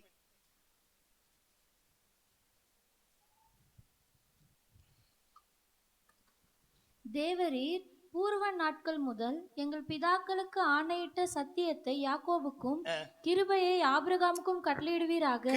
கிருபை என்றால் இரக்கம், the grace, the mercy. இது ஆபிரகாமுக்கு கொடுத்தார். அந்த கிருபை உள்ள வந்த உடனே சத்தியமும் கிருபையும் ஒண்ணு சேர்ந்த உடனே இப்ப ஆபிரகாம் அன்புள்ளவராக மற்றவர்களை அன்பு கூற. இப்போ வெறும் குச்சி எடுத்து வச்சுக்கிட்டு ரைட் ராங் பேசிட்டு கிடக்காரு. எல்லாமே இடது கண் தான் அவருடைய இதே. வலது கண்ணு இடது கண் தான், இடது கண் தான், எல்லாமே ரைட். சரியா இல்லையா வேணாம். அப்படிப்பட்ட போங்கில போன ஆபிரகாமை தேவன் வலது கண் என்ற இரக்கத்தை உள்ளே கொண்டு வருகிறார். இப்ப ஆபிரகாம் மற்றவர்களை அன்பு கூறுகிறார், மற்றவர்களுக்கு சாரிட்டி என்று சொல்லப்படுகிற தான தர்மங்களை கொடுக்கிறார், உபசரிக்கிறார். ஒரு ஹோட்டல் வச்சு நடத்துறார். அந்த ஹோட்டல்ல நிறைய பேர் வந்து சாப்பிட்டு போறாங்க. 3 புருஷர்களும் போய் அந்த வழியா போனவங்களை ஓடி போய் கூட்டு வந்து சாப்பாடு கொடுத்தாரு. அப்படித்தான் ஒரு இதுல எழுதியிருக்காங்க. ஹோட்டல் வச்சிருந்தார் ஆபிரகாம் வீட்டுல, ஃப்ரீ ஹோட்டல், ஃப்ரீயா சாப்பாடு போடுறார் ஆபிரகாம். ஹாஸ்பிட்டாலிட்டி, விருந்தோம்பல் செய்யறார். நம்முடைய திருக்குறள்ல ஒரு குறள் ரொம்ப பிடிக்கும். செய்விருந்து ஓம்பி வருவிருந்து காத்திருப்பான், நல்விருந்து வானத்தவர்க்குன்னு எழுதுவாங்க. அது வந்து ஒரு கான்டெக்ட்ல எழுதியிருக்காங்க. அப்படின்னா ஒரு சாப்பாடை கொடுத்துட்டு தர்மம் செஞ்சுட்டு சாப்பாடை போட்டுட்டு அனுப்பி விட்டுட்டு இனி அவனா சாப்பிட வரமாட்டானான்னு நம்முடைய முன்னோர்கள் காத்திருந்தாங்களாம். அப்படிப்பட்டவர்கள் காத்திருக்கிறவர்கள் வானத்தவருக்கு நல்விருந்து ஆவார்கள் என்று. அப்படின்னா அவர்கள் பரலோகத்திலே அவர்கள் போற்றப்படுவார்கள், புகழப்படுவார்கள் பொருள் நம்ம எடுத்துக்கிறோம். அது கிறிஸ்தவ நூல்னு சொன்னாங்க. அது வந்து ஜைன கலப்பம், பௌத்த கலப்படம் எல்லாமே இருக்காது. இதுவும் பைபிளும் கொஞ்சம் சொல்லி விட்டார். பைபிள் பிராமணிசம் மட்டும்தான் குரல்ல கிடையாது, மற்றபடி மற்ற எல்லா இசமும் அதுல உள்ள கிடையாது. அது போல இப்ப எப்படி அந்த காலத்திலே இந்த தமிழ் இனத்திற்கு ஓட்டலே கிடையாதான். கடையில போய் காசு கொடுத்து வாங்குற வேலை கிடையாது. எல்லார் வீடுமே ஓட்டல். ஒரு வீட்டு திண்ணையில போய் உக்காந்தா அவன் மோர் எடுத்து வந்து கொடுப்பான், சாப்பிடுறீங்கன்னு கூழ் கொடுப்பான். இன்னைக்கு எப்ப போற அப்படின்னு கேட்பான், ஏன் உட்கார்றேன்னு தண்ணி எடுத்து ஊத்துவான். ஏதோ ஒண்ணு வந்து இருக்குதுன்னு திட்டுல எவன் வீட்லயும் திண்ணை கிடையாது. கிராமங்கள்லாம் போய் பாருங்க, 2 திண்ணை, பெரிய திண்ணையை கட்டி விட்டுருப்பாங்க. அப்படிப்பட்ட இடத்துல தான், அப்படி நம்ம முன்னோர்கள் இருந்தனால்தான் இந்த மேன்மையும் அருமையான சத்தியத்தை உலகத்திலேயே நம்ம பேசிக்கிட்டு இருக்கோம். வெள்ளக்காரங்கிட்ட ஆஸ்திரேலியால எனக்கு தெரிஞ்ச நம்முடைய ஜனங்கள் அங்க இருக்காங்க, சகோதரிகள். அங்கே பைபிள் ஸ்டடி எல்லாம் போயிட்டு என்கிட்ட வருவாங்க. என்கிட்ட வந்து பாஸ்டா இந்த வெள்ளக்காரர் இதை சொன்னார் அதை சொன்னார். நான் சொல்றது இந்த வெள்ளக்காரங்களுக்கு பைபிள் தெரியாது, அவங்களுக்கு வந்து தெரியும், ஆனால் இந்த ஆழம் தெரியாது. அவங்களுக்கு கிரேக்க ரோம தத்துவத்தின் அடிப்படையில் தான் வசனம் தெரியும். ஆனால் நம்முடையது எபிரேய வெளிச்சத்தின் அடிப்படையிலே நமக்கு வசனம் தெரியும். வெள்ளக்காரனுடைய பார்வை வேற, நம்முடைய பார்வை வேற. நம்முடைய பார்வை எபிரேய பார்வையோடு ஒத்திருக்க காரணம் நம்முடைய முன்னோர்கள் போட்ட விதைதான். தர்மங்கள், அன்பு, நற்கிரியைகள், உபசரிப்புகள், எல்லாவற்றுக்கு மேல மற்றவர்களுக்காய் பரிந்து பேசுதல், இதெல்லாம் ஆபிரகாம் தன் வாழ்க்கையில கொண்டு வந்தார். இதைதான் ரூத் என்ன செய்யறா, புரிஞ்சுக்கிட்டா. நல்லா கவனிக்கணும், புரிஞ்சுக்கிட்டா. இப்போ நம்ம இந்த மார்க்கத்துக்குள்ள போனோம். நாம பெரிய தப்பு பண்ணிட்டோம். 10 தலைமுறை நம்ம சாபத்தில் வெளியே இருக்கிறோம். நம்முடைய தாத்தா ஒரு பெரிய முட்டாள். தாத்தா பேர் என்ன, முப்பாட்டம் பேர் என்ன? ரூத்துடைய முப்பாட்டம் பேர் என்ன? யார் சொன்னா? லோத்துன்னு. நீயா? கரெக்டா சொன்னியா? நீ சொன்னியா? கரெக்டாடா? ஓகே. ரூத்துனுடைய முப்பாட்டம் பேரு லோத்து. அந்த லோத்து என்ன பண்ணிட்டான்? பயங்கரமான ஆளுங்க அவன். லோத்து ஆபிரகாமைய மறைச்சிட்டான், சாராலே மறைச்சிட்டான்.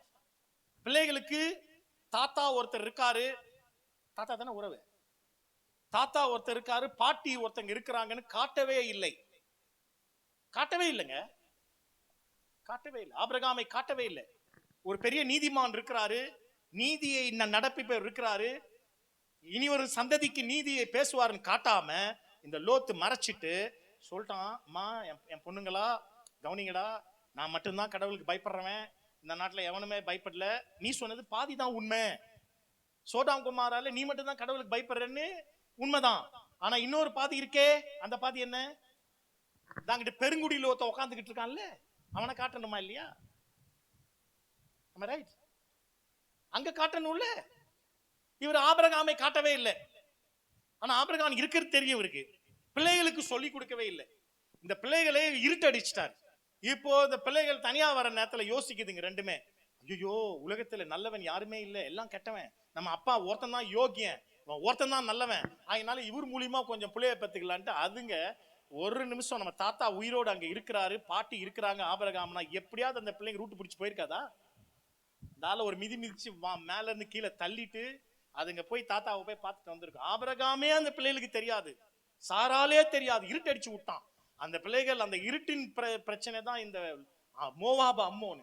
இப்போ அந்த சந்ததியில் வந்த லோத்து, லோத்தின் சந்ததியிலே 10ஆம் தலைமுறை முடிஞ்சு 11ஆம் தலைமுறையில வந்த ரூத்து, கரெக்டா 11ஆம் தலைமுறையில வந்த ரூத்து ஒன்னு தெரிஞ்சுக்கிட்டாங்க, இந்த ஆபிரகாமோடு நம்ம சேரணும், ஆபிரகாமோடு சேர்ந்தாதான் இஸ்ரவேலுக்குள்ள போக முடியும்.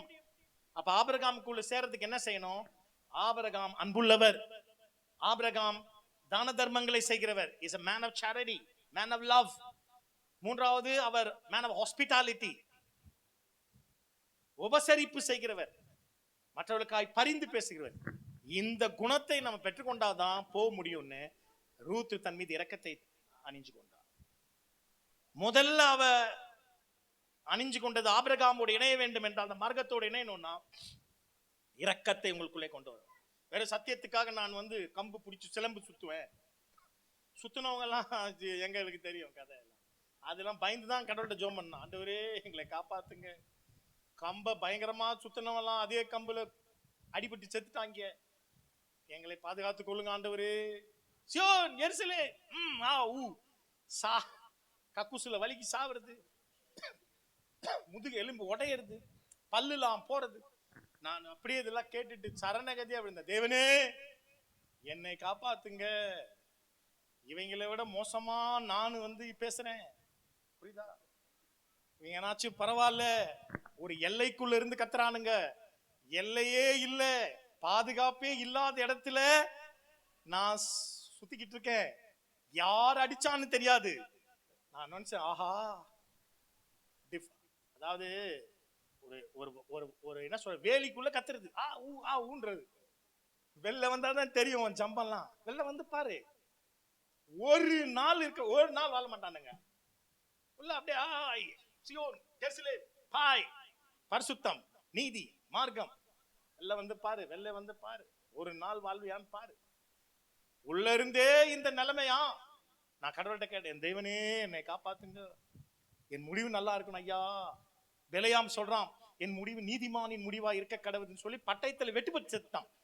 அப்படிப்பட்ட அயோக்கிய பயலா இருக்கக்கூடாது, ஆபிரகாமின் மார்க்கத்தோடு இணையணும்னு கேட்கும் போதுதான் இரக்கம், அன்பு, மற்றவர்களுக்காய் பரிதவிக்கிறது, பரிந்து பேசுதல், இது எல்லாவற்றையும் நம்முடைய சத்தியத்தின் வைராக்கியம். சரி, சத்தியத்திற்கு வைராக்கியம் கொள்றதுக்குமா நீங்க 4 பேர் சொல்லுங்க எனக்கு, சத்தியத்திற்கு வைராக்கியமா இருப்பதற்கு எந்த வல்லமை? நீ சொல்லு. அவ தலை கீழே போட்டல, அப்ப உனக்கு தெரியாதுன்னு அர்த்தம். நாங்கெல்லாம் பள்ளிக்கூடத்துல எப்படிலாம் நாங்க ஏமாத்திட்டு வந்திருக்கிறோம். தலைய கீழே போட்டா பிடிப்பாரு வாத்தியாரு, நாங்க இப்ப ரொம்ப திமிரா நாங்க சிரிக்கிறது, கேட்க மாட்டார், தெரியும் போல் இருக்கு இவனுக்கு. என்னம்மா நீ சொல்லுமா, நீ சொல்லு, நீங்க சொல்றியா? சத்தியத்திற்கு உறுதியா இருப்பதற்கு என்ன வல்லமை?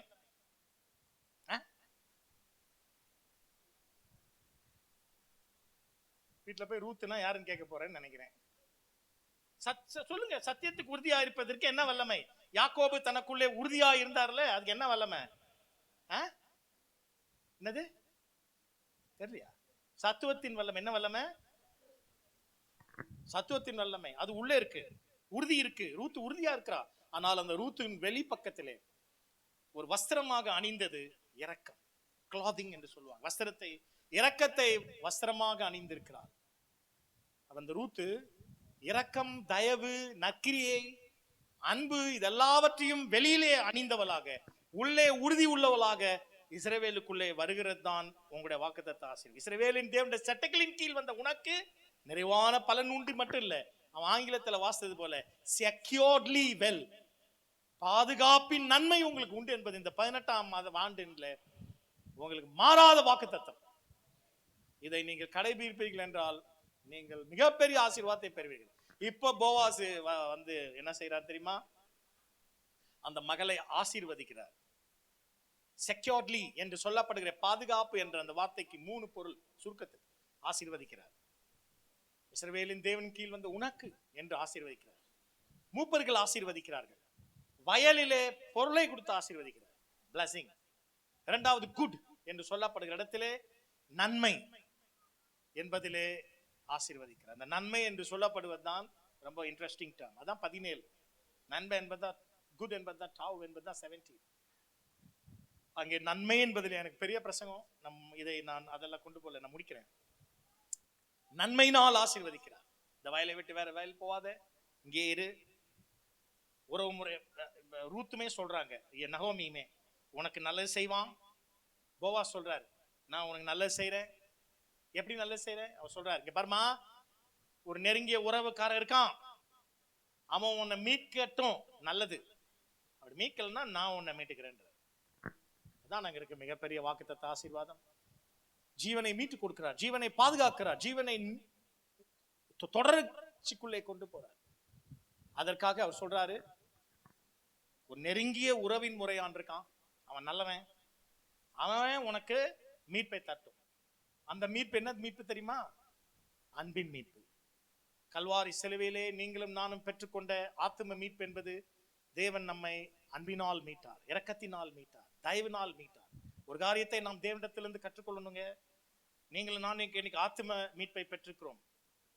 இந்த ஆத்தும மீட்பை பெற்ற நாம் தேவனிடத்திலிருந்து ஒரு பாடத்தை கத்துக்கணும். அந்த பாடம் என்ன? அந்த பாடம் என்ன தெரியுமா? நம்முடைய எத்தனையோ குற்றங்களை தேவன் பொறுத்து கொண்டிருக்கிறார். என்ன செய்யறாரு? ஒரு நாள் நம்மை பத்தி அவரு 2 கண்ணையும் இடது கண்ணா வச்சார்னா நம்ம அடுத்த நாள் உயிரோடு இருக்க முடியுமா?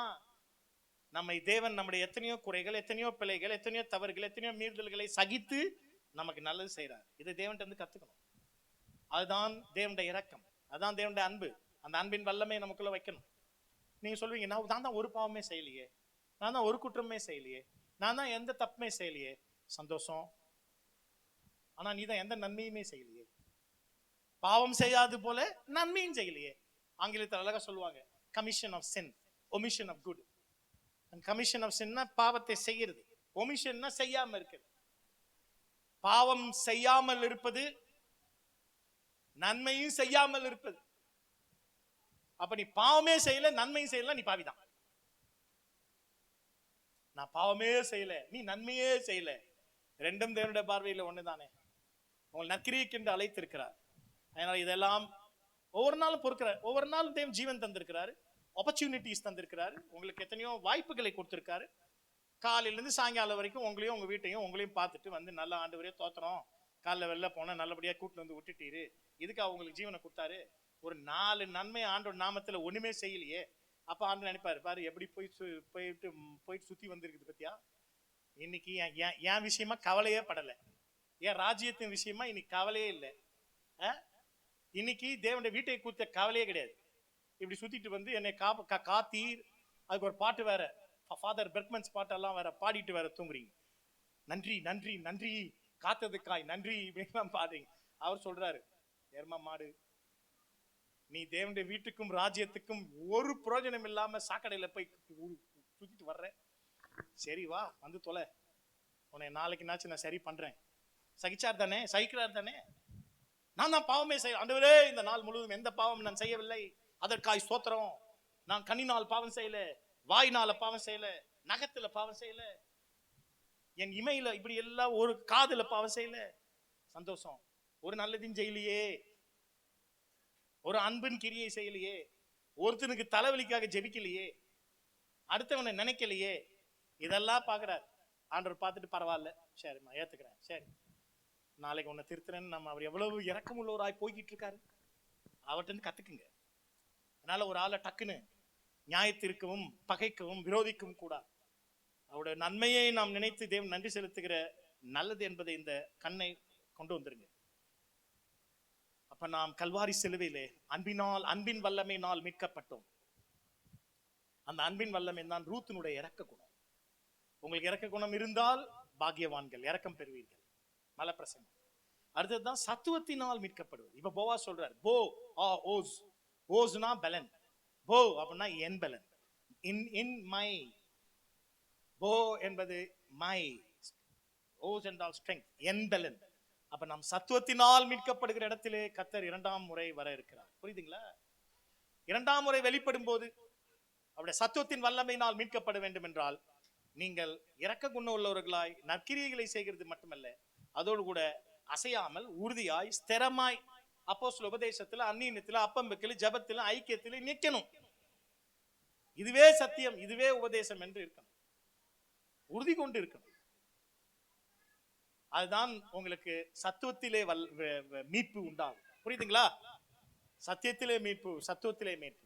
அதனாலே தேவன் உங்கள் ஒவ்வொருவரையும் இந்த 17 முடிந்து 17 என்பது நன்மை, 18 என்பது ஜீவன்.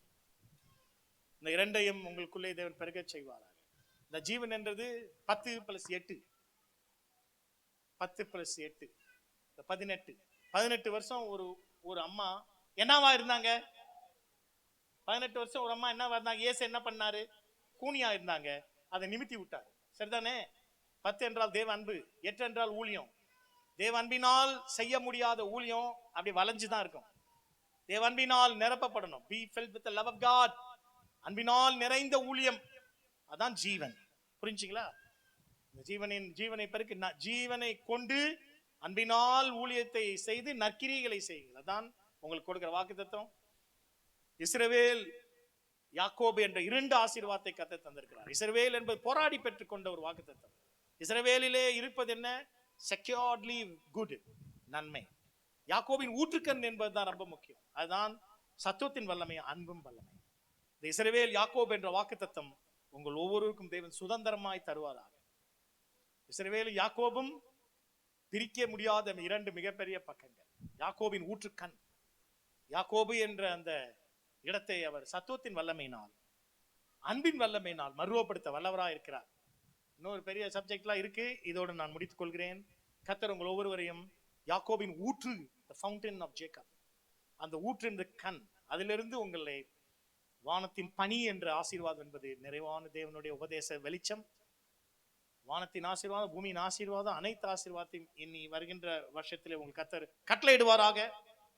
சியோனிலிருந்து கர்த்தர் உங்களை ஆசீர்வதிக்கணும். எருசலேமின் வாழ்வு உங்களுக்குள்ளே கொண்டு வரப்படும்.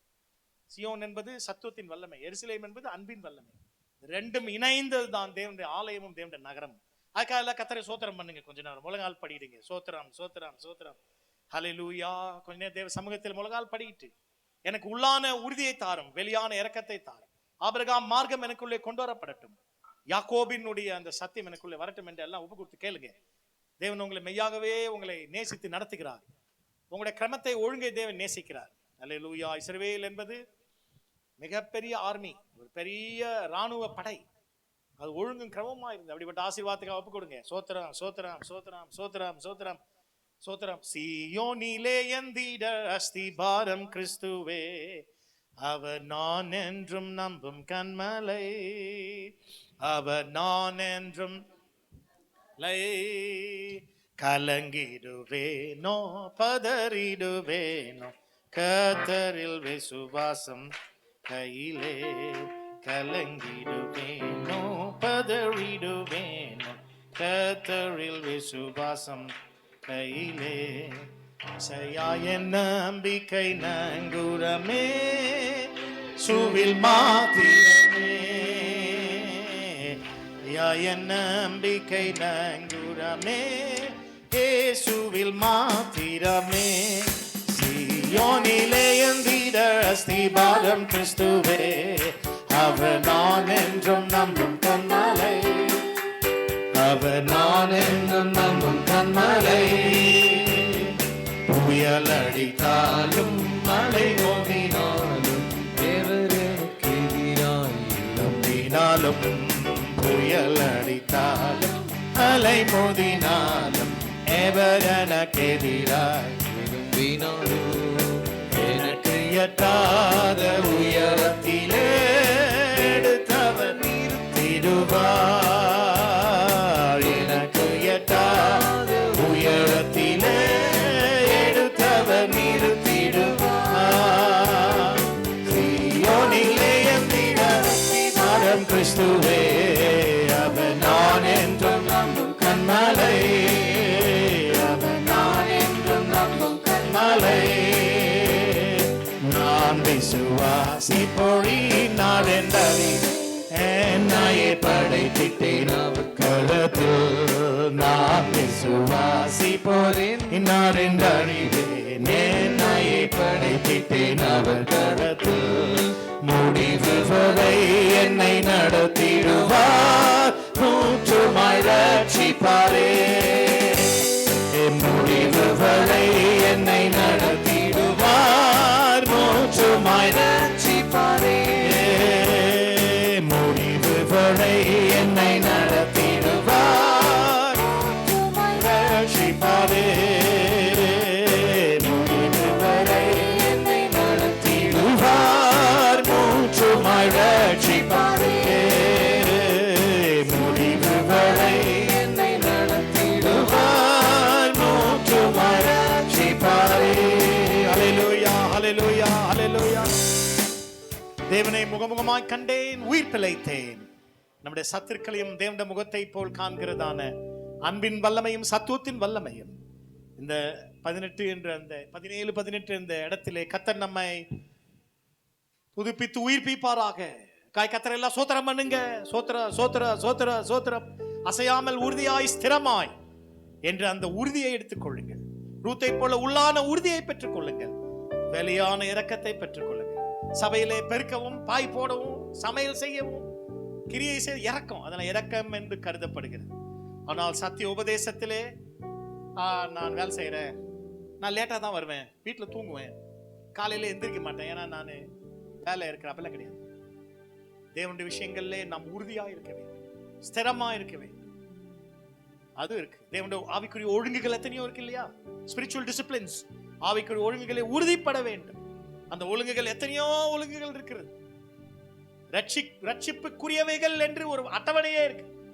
நாங்கள் இப்படி பேசினாலும் ரட்சிப்புக்குரியவைகள் உங்களிடத்தில் உண்டு என்று விசுவாசிக்கிறோம் என்றார். அந்த ரட்சிப்புக்குரியவைகள் தான் உறுதியானவைகள். ரட்சிப்புக்குரியவைகளை ஒரு அட்டவணை போட்டு உங்க பாஸ்டர்ட்ட கொடுங்க.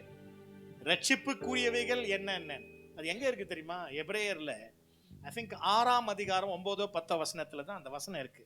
இப்படி நாங்கள் பேசினாலும் அடிக்கடி தண்டத்தில் மலையை பெற்று பயிரிடுகளுக்கு ஏற்ற விளைச்சலை தராத நிலமோ அக்னியில சுட்டெரிக்கப்படும் திட்டி விட்டுருவார். கடைசியில் இப்படி பேசினாலும் அது வாசிமா, அது நாங்கள் இப்படி பேசினாலும் எத்தனை வசனம்? 9-10 6மா 9 வாசி. பிரியமானவர்களே, நாங்கள் இப்படி சொன்னாலும், அதேதான், நாங்கள் இப்படி சொன்னாலும் நன்மையானவைகளும் ரட்சிப்புக்குரியவைகளுமான காரியங்கள் உங்களிடத்தில் உண்டாயிருக்கிறது என்று நம்புகிறோம். ரொம்ப முக்கியம். ரட்சிப்புக்குரியவைகள் என்று தமிழ்ல இருக்குல்ல, ஆங்கிலத்துல ரொம்ப அழகா இருக்கும். things accompanying salvation, accompanying salvation. ரட்சிப்புக்குரியவைகள், ரட்சிப்போடு இணைந்து வருகிற காரியங்களிடத்தில் இருக்கும் என்று நான் நம்புகிறேன். things accompanying salvation. அது என்ன ஒரு அட்டவணை போட்டு கொடுங்களேன். வீட்டுல போய் ஒரு அட்டவணை போடுங்க. ரட்சிப்புக்குரியவைகள் என்னன்னு பாருங்க.